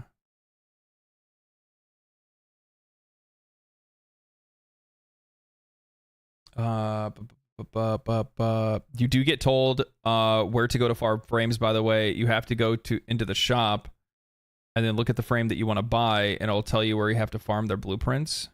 Yeah, if you look, on the bloops. Does it say on the blueprint where their pieces are? Yeah. It does? Oh, okay. Well, then I never saw that. But again, here's the thing: is that like even if it does exist, it doesn't exist in a way that's easily accessible or directs the player to it. You know what I mean? And that's where the problem is. Yeah. Is that most players aren't going to find that. If I didn't, and I'm not to blow my own horn, but I'm pretty flexible. Yeah. I'm pretty decent at games. So it's, I think my only issue with it, even as with a new player experience, also is after you get, let's say you go to make your first prime, then you cook it, and it takes 3 real time days for it to be able to use it, which is kind of weird. You know what I mean? Because you can, if you're just doing nodes as a new player, you can get through a lot of nodes in 3 days. You know what I mean? Yeah. So it's just a weird way. set it up. At Legendary drops, since Steve Sinclair went to Soulframe and Rebecca is now the runner, it's about to get a lot better on balance. That's good to know. I'm looking forward to Soulframe. I really liked the reveal trailer they did. Hopefully at TennoCon they have some stuff for Soulframe to reveal. You saw that too, didn't you? Mm-hmm. Yeah. They're basically like their next Warframe, which will be like more of a Souls-like game. Yeah. As soon as I told Cody that I was playing Warframe, he went on a 3-hour rant about Soulframe. So yes, I know everything about Soulframe. Of course you do. All right, last question. Are you sure? Are you excited for the second dream? I don't want to spoil the magnitude of it, but I'm very sorry for everyone who got filtered before they got to. I am excited for it. Part of me wishes, like, okay, so as a YouTuber, I'm actually really happy to know that it's coming because I can, utilize it for content reasons. Yeah, you can prep. Right. I can know that, okay, this is a good stopping point for me to talk about everything else that I've experienced from 20 hours, like, okay, I did my 20-hour video. Now I know exactly where to stop to make my next video. Right. And then also I can use that as a community building tool as well. So like as a creator, that's really nice to know that kind of content exists. As a player, it kind of fucking sucks though. As a player, like I realize that like it's a really transformative experience and things like that, and people really look forward to it. And I'm like, man, this would be really sick if I had no idea that something like this was coming, that something crazy was going to happen, right? It'd be like my best example of this is like when I brought this up. I think on one of the streams, but my best example of this was when Mark and I played Terraria blind. And all of a sudden, a giant eyeball appeared out of nowhere and killed us both. And we both just sat there, like, talking and we both just sat there silent for a minute. And then we both spoke up, and I was just like, "What the fuck is this game?" We didn't think that's what it was. We didn't think that's what was going on. I was just digging holes, man. There was another time. Remember, like, what is it? After we defeated the Wall of Flesh. Yeah. When we found the Wall of Flesh. Yeah. When we found the Wall of Flesh, we're like, what is going on? Why? We just saw something drop a voodoo doll in the lava, and we're like, and it's just like the Wall of Flesh has been summoned, and you're like, what in the fuck? We didn't even know what to do. Then we kill it, and then hard mode unlocks, and then the world changes, and you're like, what? Like, those moments are so precious, man. They're so precious. I wish more people got the opportunity to get them, but the problem is with today's society and people like me ruining games for everybody else because we have to make videos to make a living, well, those days are fucking gone. Half Dead Saint. No, they do not. They don't show Davari main circuit as the best way to get base frames unless you play the Davari deal, which I need to because I just hate it. I think it's terrible. No. I actually fully agree. So the drifter controls suck. Like there's too many abilities, too many options, too many things to use, and it just doesn't feel good. It doesn't feel as good as a frame does. The best part of Davari is when you get to go into a portal and go back to being a Warframe. Yeah. So, but you are absolutely right, Saint. You're absolutely right. Davari is the best way to be able to get base frames. Yep. I'm glad that, and by the way, if you guys want to know how long it takes to discover these kind of things, just naturally, by the way. So here's the thing. A lot of people don't know this about like how I've been playing the game. I probably should preface this in my video and make sure that I remember to say something about this. But I specifically don't look shit up. Nope. I don't look anything up. I try to find everything in the game naturally because that's going to give me the best idea of like what this experience is going to be like for anybody else, because that's what I'm playing it as. I'm playing it as just a regular person that's never played the game before. And I really want to try to experience it. Not necessarily blind. Like sometimes like I'll look up certain things like where to farm X resource. Like I'm using basic things that most gamers are going to look for. You know what I mean? But I want to find most of the game's systems naturally. And the problem is that like the game doesn't do a very good job of just introducing you. Like that's all it has to do is just introduce you. So like as an example, this is so stupid. This is so dumb. As an example, wouldn't it be great if after you beat the story for the Tavuri complex the first time, it pops up with a fucking thing for you to like a click through? You know what I mean? Like a tutorial click through that says, okay, you've now unlocked 3 modes. The first mode is called the Circuit. The Circuit, you weekly can go in and earn warframes and weapons and blueprints and mods and stuff like that.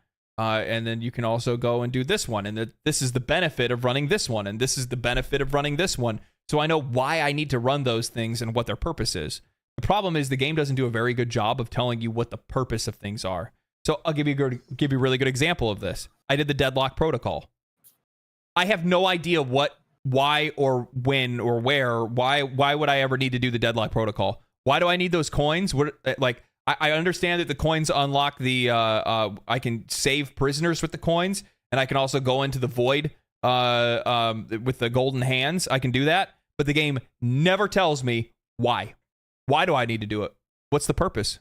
What do I get from it? It's fun. Yeah. So it's one of those things where it's like they need to do a better job of just giving an explanation. The problem is I think there's the biggest issue that I see with Warframe is there's a lot of assumed knowledge because a lot of content, especially later on, has been developed for people that are likely watching live streams, likely watching their developer updates, TennoCon, all that kind of stuff. You know what I mean? So like that information doesn't get disseminated the way that it should be. Yeah. Which, I mean, that's great because that means that YouTubers like me can just steal the show on that. You know what I mean? Then again, I also see that there's like MH Blackie, I think. Like there's already like a pretty big Warframe content creator. So I don't know if I really want to step into that arena of doing like updates and stuff. I don't know.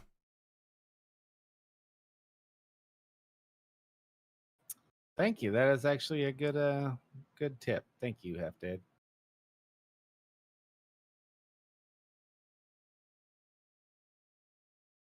Yeah. Anyway, so that is all for the show today, my friends. Thank you guys for stopping by. Thank you guys for hanging out. It's been yet again another excellent show, another excellent day. Mark, do you have any parting words? Any haikus? Why you gotta put me on the spot like that? I can't even.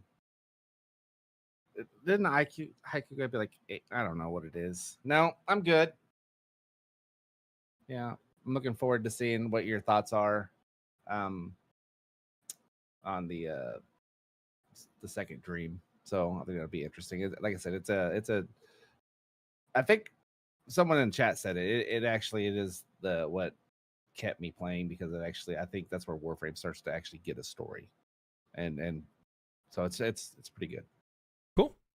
Cool.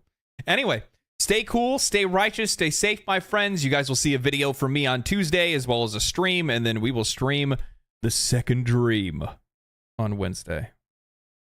See you guys next time.